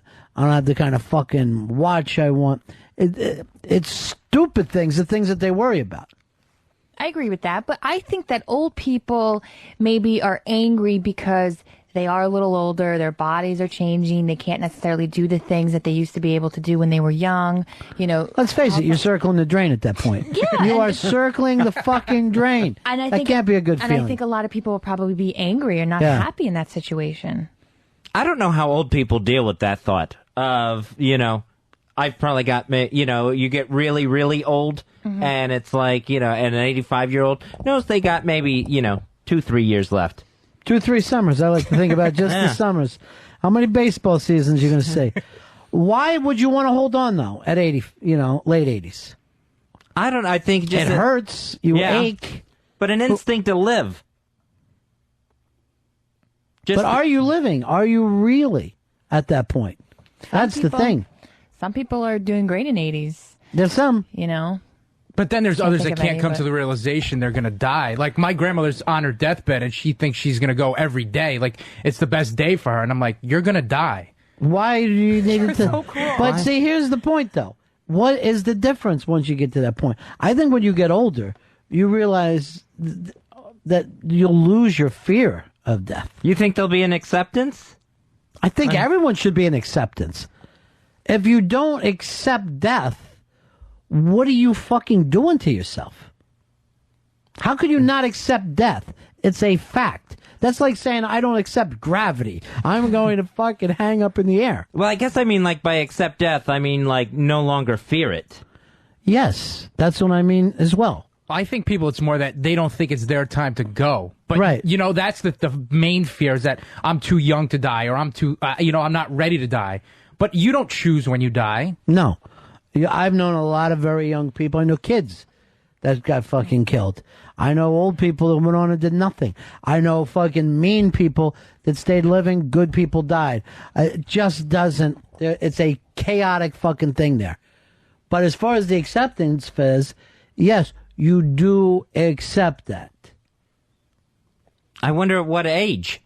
It isn't a matter of age. Why would there be? Do you think you get older and you accept it? Well, I mean, yeah, that's what I'm asking. Yeah, no, because you accept it now. You accept it at any point. When you have a baby, that baby will die. This is as fucking real as any. The whole thing is there. I think addicts have a better perception of when they're going to die than regular people do because, you know, like, I'm not speaking from experience, but there's people who, they know they're going to die, so why not go out on a high note? You know what I'm saying? A couple addicts that I know, they say, well, fuck it, who cares anyway? So they're just living the way they want to until they die. Well, everybody is really living the way they want to until they die. Even when you're fighting it, that's because that's what you've chosen to do. That's the whole point. Here is, here's our good friend Brazilian Julie. Hello, Julie. Hi.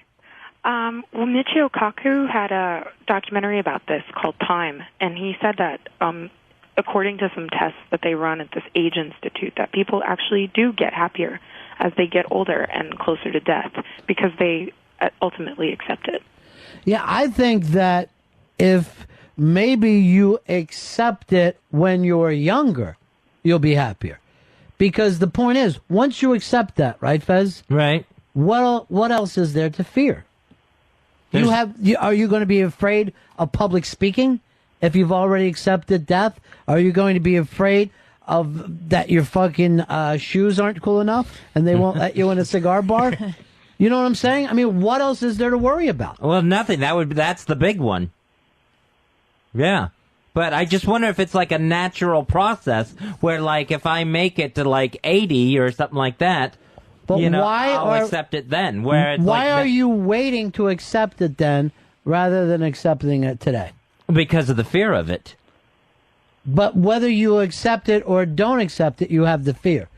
Accept the fear. Embrace it. Right. But that's just difficult. That's just hard to do. To accept that, because nobody, I don't think, well, I mean, most people I don't think want to die. Most people don't want to be born. You don't want any of the fucking changes that go on. Changes always get scary. But babies don't come into the world all fucking happy and going, I made it. It's a terrifying process to be born. You want it to be wherever you were before. You'll see it in every baby. They don't come into this in a huge good mood about the whole thing. But you're basically saying, I don't accept the seasons. It's like saying, okay, I live in Connecticut, but I don't accept snow. I will not accept that it's going to snow. Here's our good friend Mike the teacher. Hello, Michael.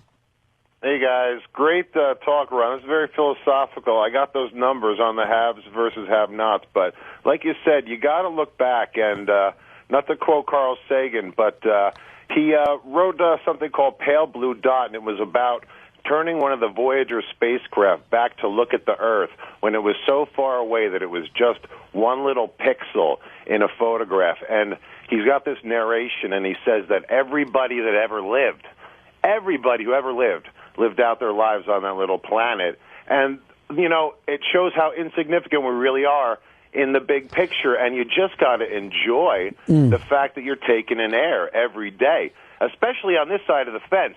You were talking about the haves versus have-nots. It's, people think it's like 50-50. In general, it goes like this. About 20% of the Earth's population uses about 80% of everything, and then the remaining 80% of the Earth uses up the remaining 20%. Do you get that? So 20% of the people get 80%. These are the developed nations. Yeah. 1 in 5. It's about 1.2 billion people. This 20%, they make up about 85% of the world's wealth.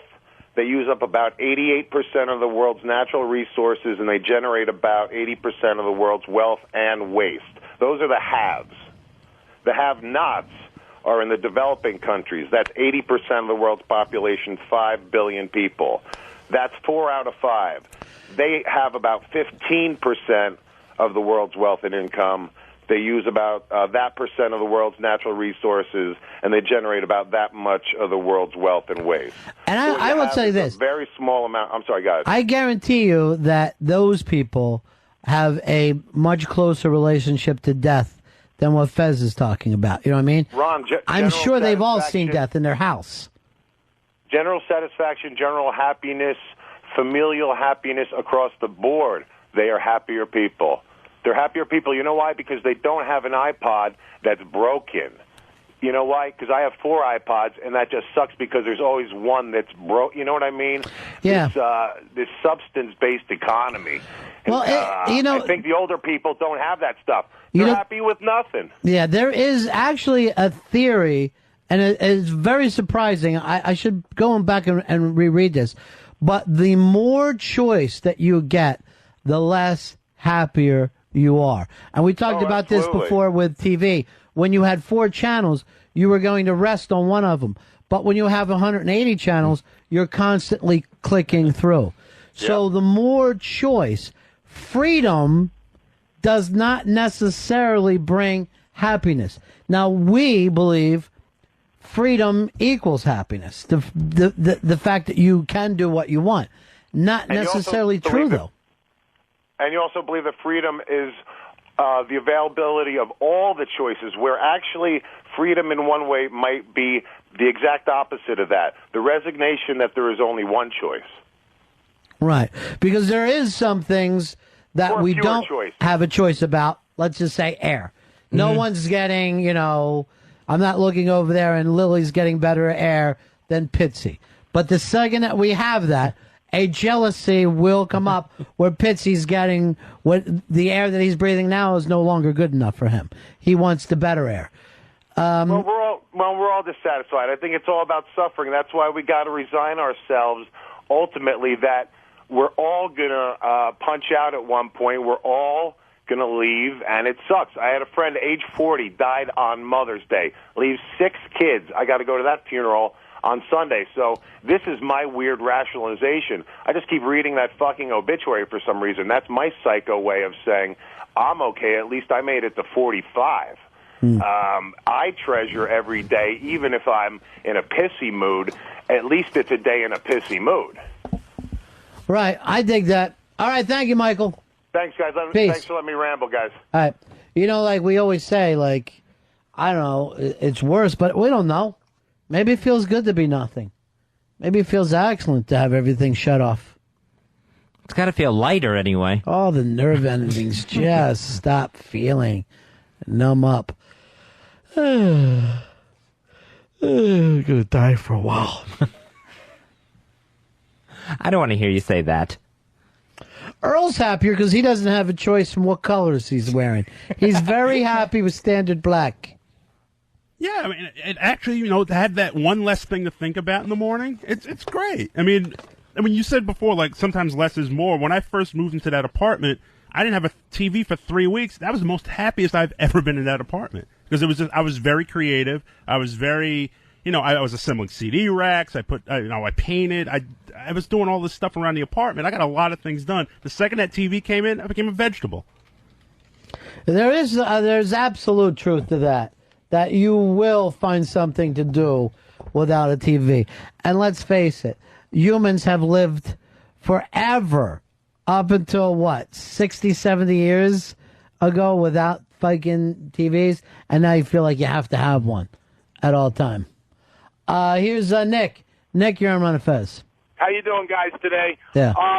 One of the quotes from William Shakespeare, I'm not sure which work it's from, is, "A coward dies many times in his life. A brave man dies but once."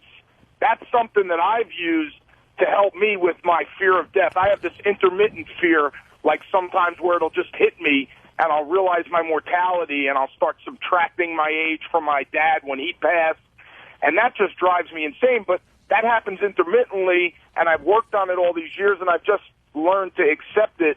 As I get older, I accept it a lot more because I'm spending my time appreciating the time I have left. Well, the odd thing is we all accept the fact of there was a world before we were born. That doesn't weird anyone out. You don't go, Jesus Christ, the 1930s scares the shit out of me. I didn't even exist. That doesn't frighten you. No. You're fine with not existing. But I always hear a date, like in the future, just the other way, where it's like, man will be on, back on the moon by 2020, and I start to think, all right, how old will I be then?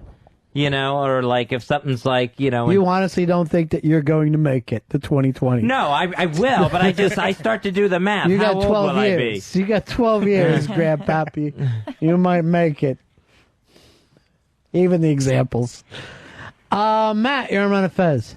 Ronnie, what's the rumpus, my friend? What's the rumpus? You know what? I was just telling. I agree with Mikey. I think the happiest I ever was when I was poor in college. When you don't have any money, a lot of these decisions are made for you. And well, but did you realize you were happy at the time, or were you, lusting for things? Well, it was. I guess you know what? I think it was when my buddies would disappear to some concert or something, and I'd be sitting there with my other buddies, and we'd be like, you know what? Screw it. Let's go out and make our own fun, and we would. Just blow each other and just have fun. All right, my friend. Concert. We've all been in that fucking place before where, you're fairly down and out. It's the way Earl lives now. And the weird thing is, and I had this explained, I can't remember exactly where I heard it from, but if you take a person living in just a one-bedroom apartment with a regular TV, little fucking computer, just eking their way by. Their life is closer to Oprah's life than their life is closer to that third world person. Because when you're living on the very small part of our society, you still have transportation, you still have some kind of, healthcare thing worked out, you've got clean water, you've got a place to get food, you do have entertainment things. So really, between your life now and Oprah's life is, yes, the TV gets bigger, the pool gets bigger, there's more bedrooms, there's more toilets, but more or less it's the same stuff. It's the same stuff that you have that Oprah has. Now you take that third world person, they got to get up in the morning, go walking back, 2 miles to get some fresh water, come back to their house, might find out that their kid has malaria, and there's no way to no way to treat them in that area. So they're living on the fucking edge all the time. But this is what gets to me about us. Why are we all okay with that, us in the 20%? Why do we just feel like, you know what, we pay our taxes, some of that money goes over there. I mean, you wouldn't let a little kid starve outside your fucking door, But the further away that kid gets from your door, the more comfortable you are with putting it out of your mind. I think we excuse ourselves. I think we see the problem as so big, like, what could I do about, what could my individual effort do it? I think just the opposite. I think that you're too focused on your own problems. I think all of us sit around and think about our own thing. It's like a out of sight, out of mind type thing. Absolutely. We don't see it every day, so, it doesn't really affect us. But so we don't choose do not anything. to see it. Yeah. We could have it on our TV. We could have it on our computer. This stuff comes up about, there was an earthquake and 9,000 people died or whatever. More people died from that yesterday in that same part of the world from some fucking treatable disease. But what are we focused on? We're not going, oh, look, that problem's so big it can't be solved. Of course it can be fucking solved. All those problems, we could put the same money in that we put in to our wars and our military stuff. Those problems are solvable. You're talking about clean water. You're talking about diseases that we've taken care of in this country decades ago. These aren't major problems that we can't figure out.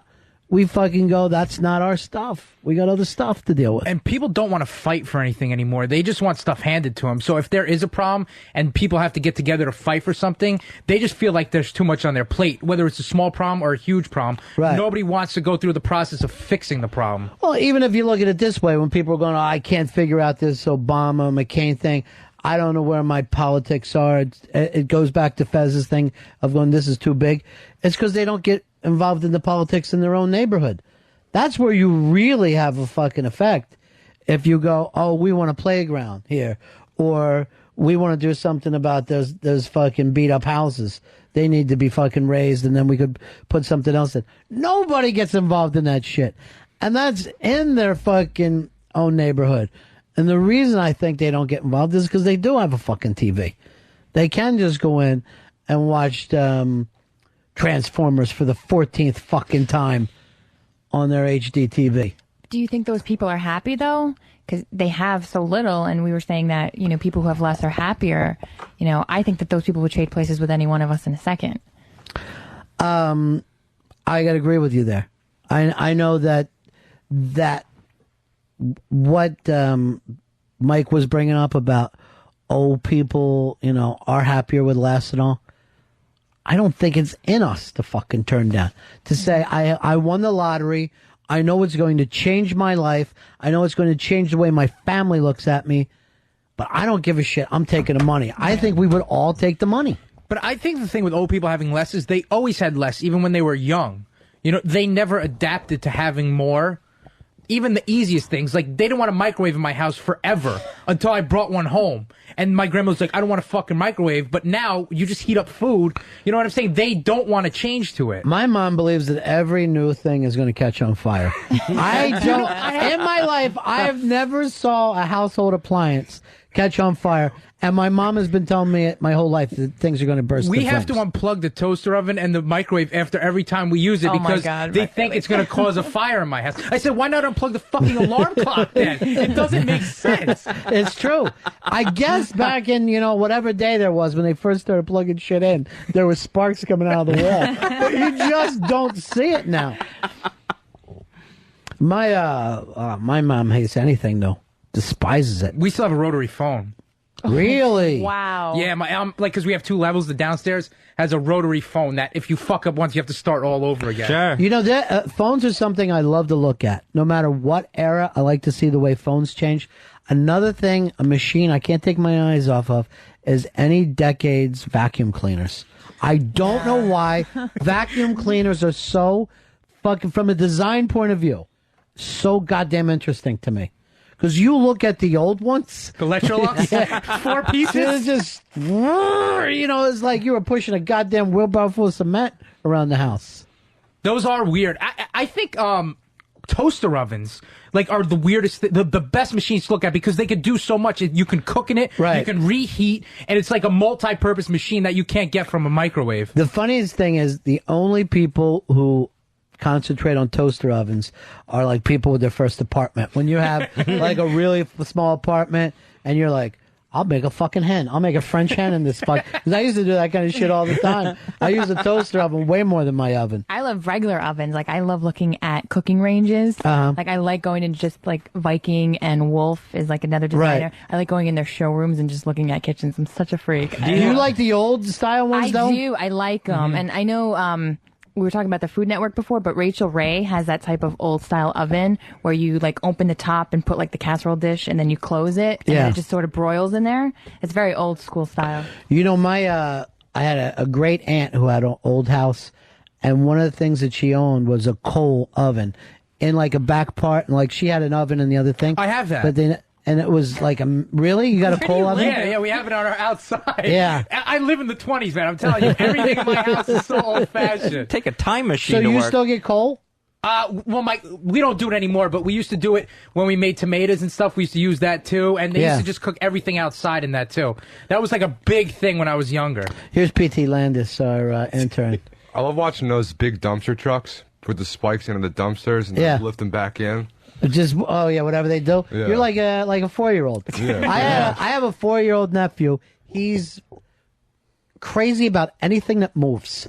Trains, planes. He wants to go out to the airport. He wants to go. To him, everything is a fucking miracle. Race cars, anything that moves, he's crazy about. Insane for it. I like looking at washing machines. Just how they've gone from some sort of hand crank thing to these things now where they have you can just put something in and get it steamed for a little bit just to take the wrinkles out. Ron and Fez show 866 Ron Zero Fez 866 Ron Zero Fez. Captain Jack, you lead us high tonight. You're on the Ron and Fez show. Hey, what's going on, buddies? Hey, buddy. It's the typewriters, the old school Italian typewriters with the moving arms up through the 80s. Typewriters were fucking beautiful machines. Mm-hmm. And they don't even exist anymore. You know what they say is on its way out is chalkboards. That the newer schools are getting the whiteboards. Yeah, the whiteboards. And, just chalk dust is not good to be around kids. And that to me is almost... it makes me feel my age, where it seems really sad to me that kids are going to grow up without chalkboards, because really the classrooms when I was little looked like the classrooms of 100 years before. There wasn't big major changes. There was chalkboards. There was still desks. Some of the desks would be old. But now, of course, the kids have to have computers and screens and all. So it's changed quite a bit. So I was just reading chalkboards on the way out. That's sad because I love the smell of chalk. And when I used to you used to take the erasers and smack them together and get all the chalk dust. I love that smell. The way that my teachers acted like I wasn't a good enough student to go out and clap because they knew it would turn into an eraser fight. So It was like a major thing for me to be able to get away, to not have an adult there and have my hands on erasers. Because they were like, you can't, I saw his back, and I know you're throwing erasers. You ever rub the erasers real close together, real To tight? your balls? No, and then it looks like smoke's coming out of them. Big Red, you're on Ron and Fez. Ronnie B, I can watch a sprinkler in the yard go for hours. Sprinklers, you know, autistic kids get obsessed with sprinklers. Hey, call me autistic, but it's a good time, brother. They fall into that rhythm. But I will say this, because we were talking about having less. When I was a little kid and me and the kids in the neighborhood would run through the sprinklers, I really think that we had more fun doing that than when we got older and we're diving into pools. Running through fucking water when you're a kid is thrilling. It's absolutely the most exciting thing that you can have. And a hose is 10 times more fun than a fucking pool. It's amazing to you when you're a kid. The best is when there's like a real nice house and they have a whole line of sprinklers and you're riding down the sidewalk and you know you're ready to go into like 6, 7 of them. Yeah, I know. You will never, you'll go on your bike through those fucking things just to get nice and cooled off. Here is Bob. Bob, you're on Ron and Fez. Hey, guys. How's it going? Yeah. Hey, I'm a photographer, unlike Earl, and old-style cameras are the best to look at. How they evolved over the years is amazing. Yeah, my grandmother actually had, it was just a box, and when she would look into it, it would be like upside down. And it was gorgeous. A gorgeous old camera. We had the one where the flashes were separate, and you had to put the flash. It was like a box of flashes and put it in, and it was like a T-square, and the flashes would run out, and you would have to buy more flashes. Oh yeah, man! I forgot all about them. Yeah, that was like when I guess that's when Flash first started, like in the early '80s. Actually, maybe even '70s. That was. Well, even then, remember there would always be like a family fucking thing, but now everybody has their own camera, you know. But it used to be, I'm going over to your grandmother's house and getting the camera. My dad would make a big deal. We're going to go get the camera today. Here's Mike. Mike, you're on Ron and Fez. Hey, what's up, man? Hey. Yo, magnets. Oh, magnets were a lot of fun when you were younger. No, I'm a utility mechanic for a utility company, and when I just sit there, man, I could stare at two magnets. I spent 3 hours the other day just looking at two magnets trying to press them together, man. That is the most ingenious thing, putting a little magnet on something. I remember, too, that when you were a kid, you were like, put it on paper. You'd have two magnets. It would just move it over the top of a piece of paper. Or the paperclip chain. Yeah, well, I always had the big red one. The big red magnet when you were a kid, and I would always the try horseshoe one. Yeah, I would always try to stick it to things. Never enough power to those. No, they were made so cheap. Yeah. Here is Scott. Scott, you're on Ron and Fez. Hey, I don't really have one I'd like to look at, but my wife and I still use to this day a 1967 Kirby upright vacuum. Really? Yeah, it does an unbelievable job on the carpets. It weighs a ton and terrifies the cat. But it works great. We got a place up the street that anything goes wrong with it, they have replacement parts for it, and but it works great. My dad has one that's like a 65. I'm surprised you can still find bags for them. Well, it has a bag that you have to dump by hand. It has a plate that comes off the bottom, and all the stuff just falls out of the bottom of it. But the place where we have it fixed actually retrofitted it with a hose, and it attaches to a special one of these hyperallergenic bags. Cool, thanks. Yeah, there's something about vacuum cleaners, the way they've changed over the years. It's central vacuum now that we have in our house. Yeah. The most amazing thing. And we have in our kitchen, and it's like my favorite thing. It's like you can sweep up, and it's not a vacuum, but there's like a little a line on the bottom of like the wall, and then you just hit a button, and then it sucks up everything. So you just sweep everything right there, and then hit a button, and it. But where does it go? And where the central vacuum goes. But where's that? And somewhere in the basement. I don't even know. Then your dad just has to clean it every once in a while? My dad, yeah, right. No, well, who my does mom. it? Somebody goes down. There's Yeah, just a somebody thing, will go down there. Just take out this disgusting thing, put it in trash. So what is this? I've never heard of this before. Like there's pieces for each room that has its own vacuum. It's like almost like an outlet, except you open it up and then you just stick the hose and then it turns on and it's like a vacuum. It's like sucks so their everything whole up. house is the vacuum cleaner. Yeah. That's from the future. I never heard of that before. It's Jetsons. It's been around forever. It's Jetsons. It's not really. And that then new. in the morning, they're bed, flips in, and then it becomes a toaster and it spits them right out. Here is Arch, our good buddy Arch. How are you, pal? Hey guys, how are you? Good. I like old pianos with the old ivory keys. Beautiful. And an old organ, like an old from like the 1800s, a foot pump organ. Yeah. Those things are gorgeous. You know, we have pianos in this building here that are just absolutely, they're never going to make anything electronic that could be more beautiful than those old pianos, man. Thank you, my friend. 866 Ron Zero Fez, 866 Ron Zero Fez. Here is Mike. Mike, you're on Ron and Fez. Hey, buddies. Yeah. The best things in the world are old school radios and the old school record players from like the 30s and the 40s. Well, those old radios that would have those tubes that would the big glow. pieces of furniture. Yeah, what was in those tubes that made them glow like that? I think it was the tube itself. Yeah. No, there was some kind of... Some sort of gas that was in it, right? Yeah, it was just gorgeous to look at. Yeah, some of the workmanship of some of those old radios from like the 1930s and 40s, absolutely gorgeous. Everything was wood. Now, you look at an iPod, this little thing that goes directly into your ears. That used to be something people would gather around. It would bring people together. Here is Matt. Matt, you're on Ron and Fez. Hey, guys, at my house, I got this old Bally bingo pinball machine, electromechanical, where you open this thing up, you couldn't figure out how to work this if you put a gun to your head, you know? But it is beautiful, and it works great. I love the old pinball machines. I even love the ones that came where you had to pump the ball up yourself. You didn't. It was before the electrical thing would spit it out. So these things were 99% just gadget and just a little bit of, of buzz to them. And you could watch them change. Now, do they even make new pinball machines? I guess Bally still makes some new ones, right? I think so, yeah. But it's very rare. Yeah, but I think they're still being made. Yeah. An old clock is cool. If you just see all those gears and everything working behind it. We had a grandfather, like an antique grandfather clock, and I would sit and watch that go back and forth, back and forth. My father has made clocks himself.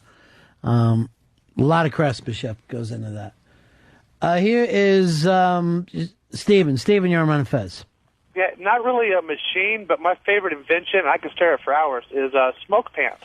I love smoke pants. Well, the odd thing is, like, before smoke pants, they would make pants out of a different type of, I guess they would use like a canvas or some kind of material. And that's how the clothing. And it did not have that smoky, comfortable feel. What are smoke pants? It's pants that are just made out of smoke. All it is smoke. And the smoke will stay directly up to your body. It's fantastic feel when you put those on. You've never seen them? No. Yeah. That's the design of the future. All right.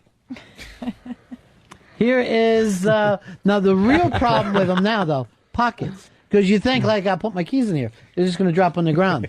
You're going to be naked. The smoke's going to move away.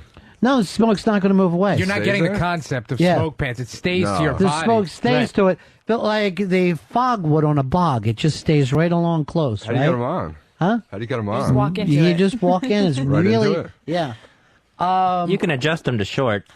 Tony, you're on Ron and Fez. Hey, Why would you? Hey, Ron, how you doing? Same exact feeling. Hello? Yeah. Hey, Ron, how you doing? No, I was actually saying that my grandmother used to have this thing. It was like an entertainment center.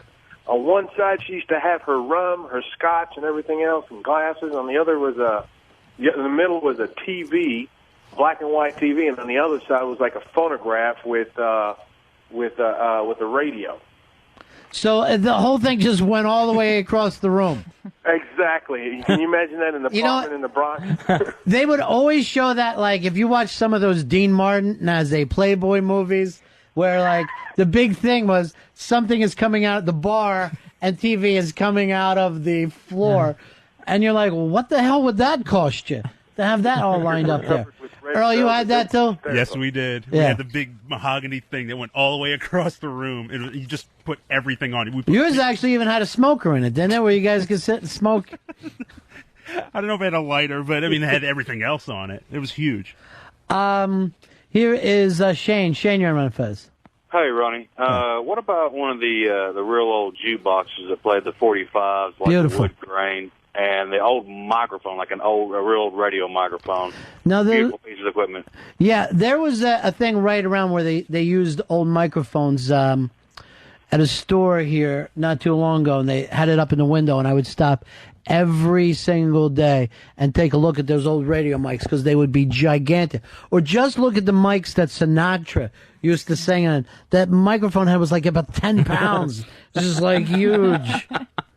I think Wurlitzer made those jukeboxes.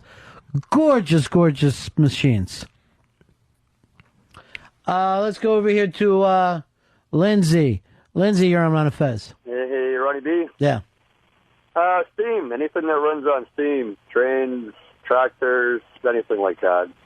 The old, the old steam engines. There's a place over in Pennsylvania where you can go over and they take, it's just like a 2 or 3 mile track, and you can take the kids on, and it's this old steam engine, and you sit in the old cars, and they're all made out of wood, and it was just a really fucking classy way to travel compared to what we have now. A lot of plastic. I even like the sound of those whistles on those steam engines. Everybody loves the sound of a train in the distance, and everybody thinks it's true.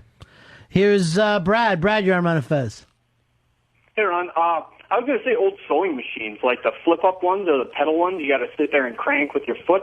Those are always really cool. You always see those at like a Salvation Army or something. Now, do women use sewing machines at all anymore? My mom uses one. Yeah. Yeah. I have a sewing machine that's like on a desk. It's part of the desk, and then it opens up, and then you have. Oh, yeah. So like it's a piece of furniture, but then it hides the sewing machine in it. I think those were like from the 1960s or something, Yeah. maybe even 50s. Here's Stryker. Stryker, good to talk to you again, buddy. Hey, what's up, fellas? Yeah. Hey, one thing that a lot of guys like, it's really old and hasn't gotten much use lately, is Fez's cock. Oh, Where does that come from, Stryker? You know, that's the thing is, it's old, but it's in perfect condition. It's never been touched. Come over, Stryker. I'll show you it still works. It's like you kept it in a glass tube all these years. Maybe one day it'll be in the Smithsonian. We haven't talked to him forever, Fez, and that's what he comes in with. Then he comes in with a huge blow to my cock. Oh. You know what this is about? Is because you counted the goddamn lights with the Z-Man. You got to defeat the Z-Man. I've never counted the lights to the Z-Man. When he set you up with that thing of your shoes being too stupid, and then he wrote that funny email about you.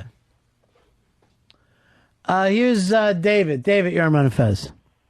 Hey, my girlfriend's dad is a big antique guy, and he does nothing but just collect all this old stuff. And I'm fascinated by his like 20s and 30s and 40s lighters, where it seems like all these people did was sit around and make up new ways to light cigarettes.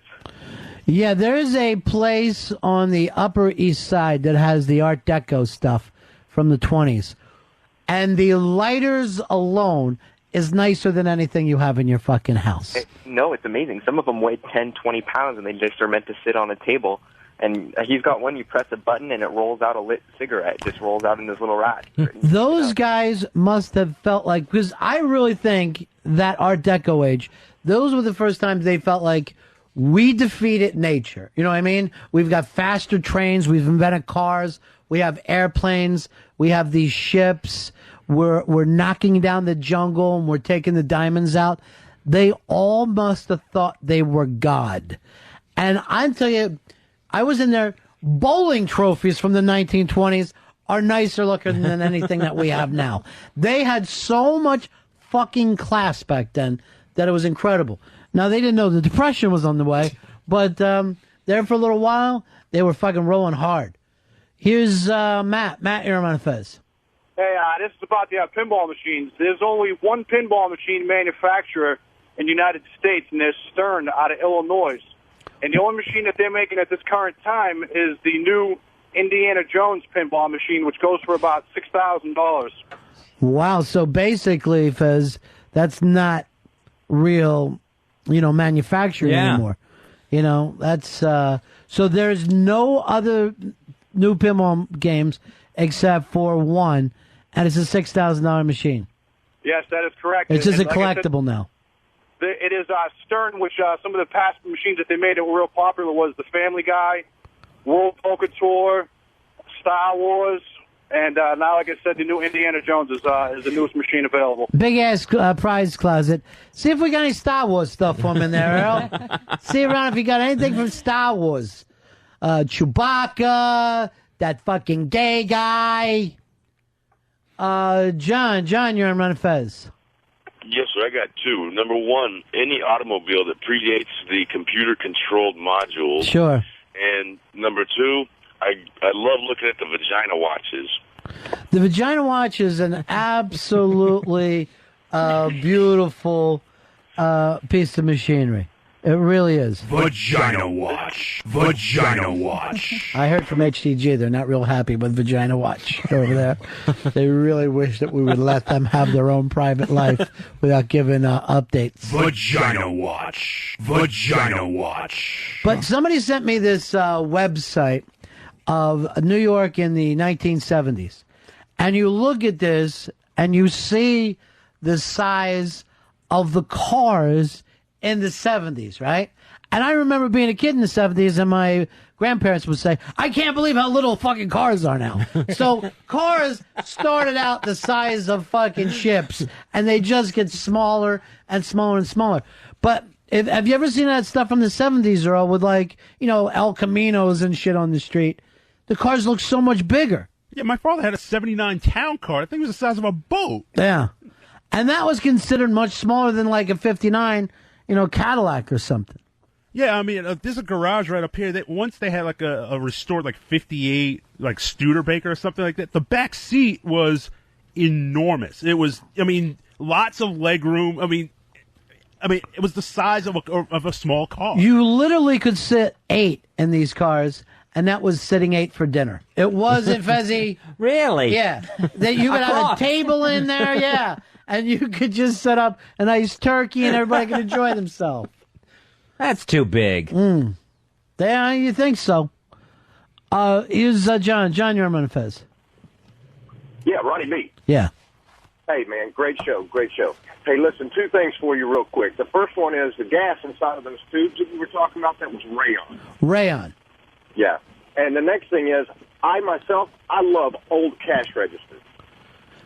Cash registers really don't even exist anymore. But those old metal kind, they basically, it was really an honor system to a cash register in those days. Because there was no real receipt stuff the way there is now. Now you could always tell if the employees are stealing from you. But then you really had to treat people nicer. I'm going to send you in a big-ass prize closet, my friend, for bringing up rayon to us. Or along those lines, the old adding machines. That just made a great sound as they would spit out the paper. G-Man, you're on Ron and Fez. Yeah, one thing that's a classic that I like is Earl's slave name, Bujibi. But GB, you don't have to take that shit. It's 2008. And I won't. My name was not Bajibi ever. But if you ever want to go back to Bajibi, we accept you. Well, thank you, but I will not go back to Bajibi. You should try it for a while. Just see how it works out. Oh, Bajibi, what are you up to now? Oh, Bajibi, will you ever win? Exactly roll off the lips, no. Bajibi, what did you see? Your eyes are as big as saucers.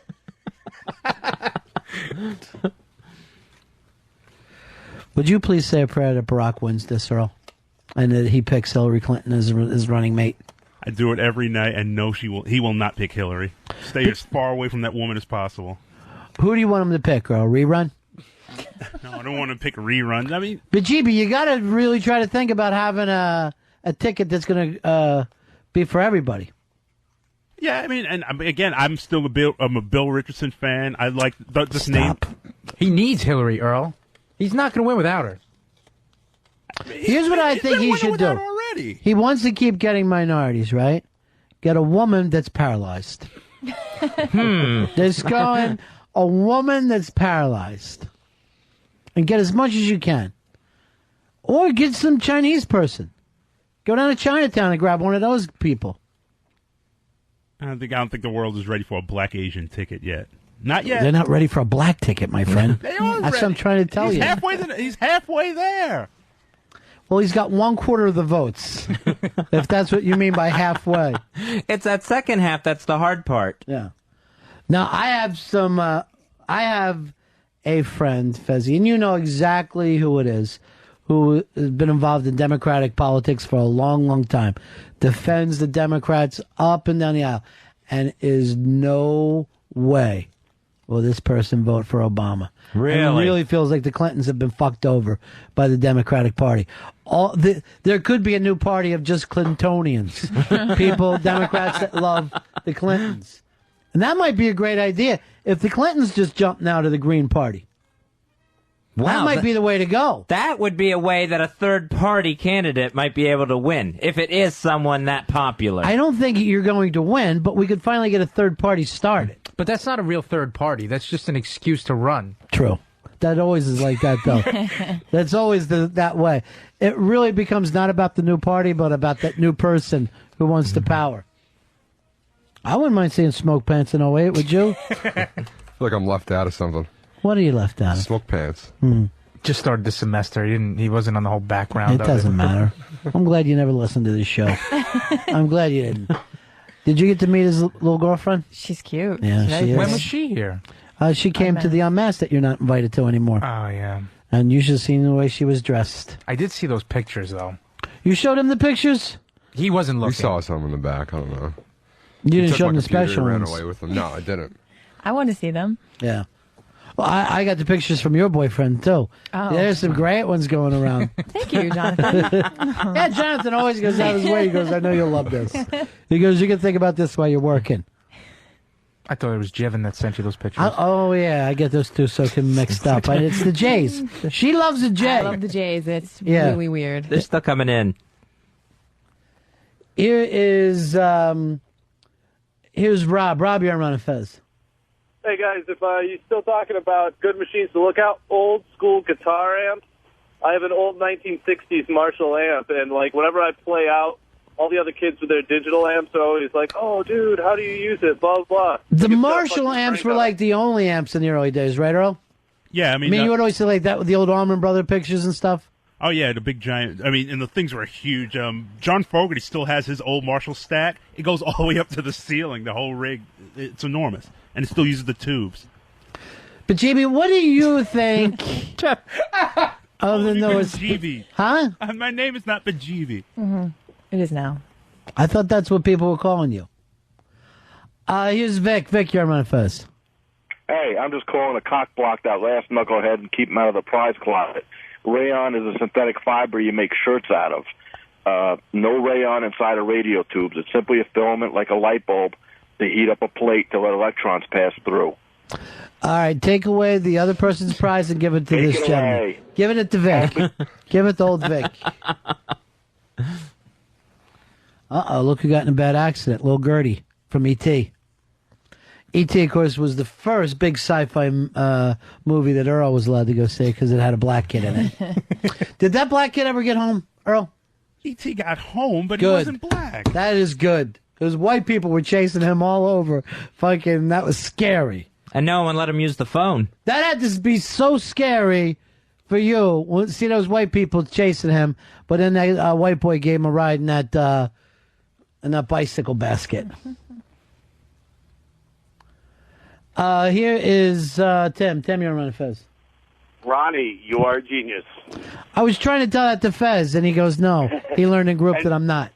Hey, Fez, I'm glad you're back, buddy. Thanks, pal. I wouldn't actually Fez came back from Vietnam. And I can't believe how It's good to be comfortable back. you are with it. Glad to have you back. All of us came back from vacation, too. Fez, real quick, I got two things. First thing Balls. is what Pitchy was talking about with the sewing machine. That's a Singer sewing machines. Brian Singer. Tabletop, and you flip over.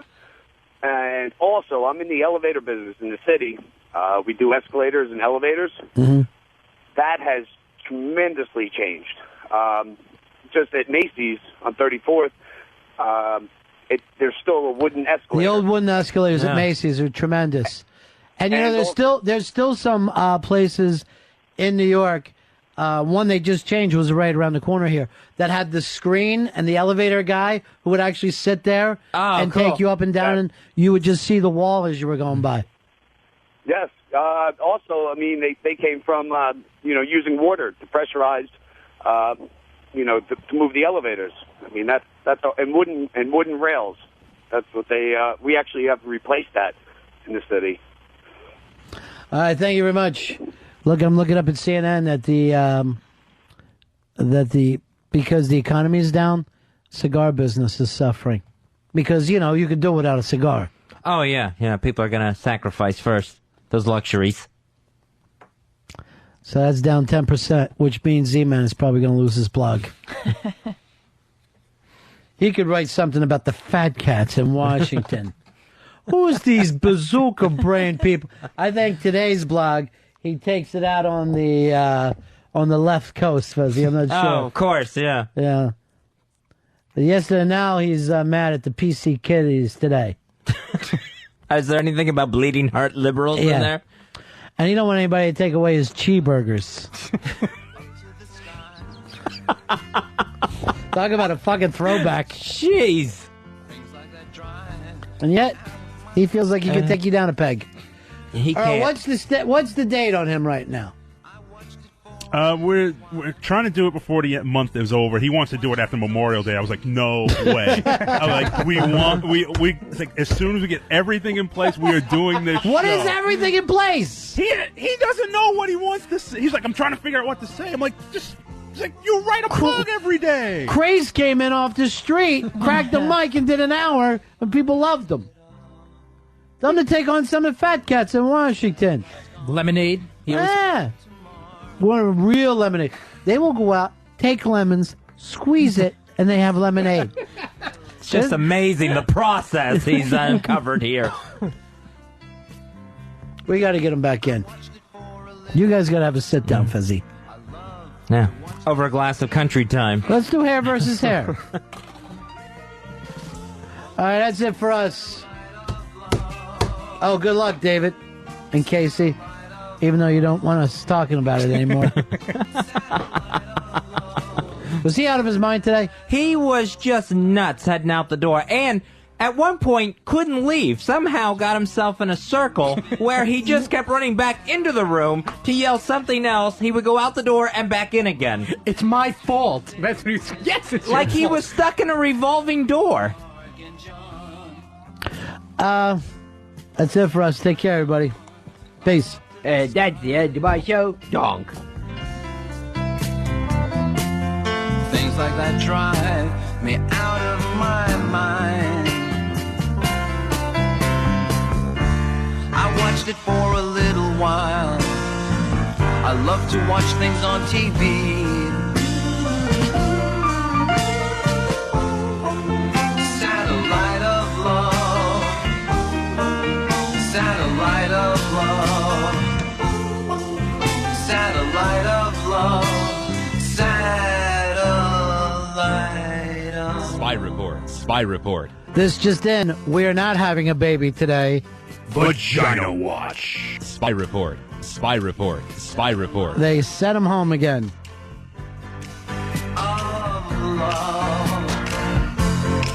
Satellite of love. Satellite of love.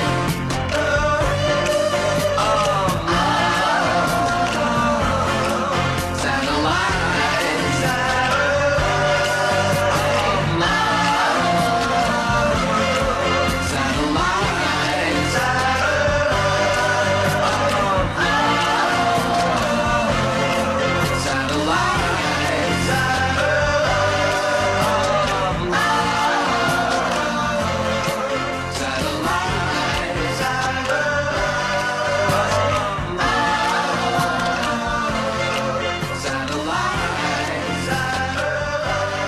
It's your big ass buddies on XM 202. The virus.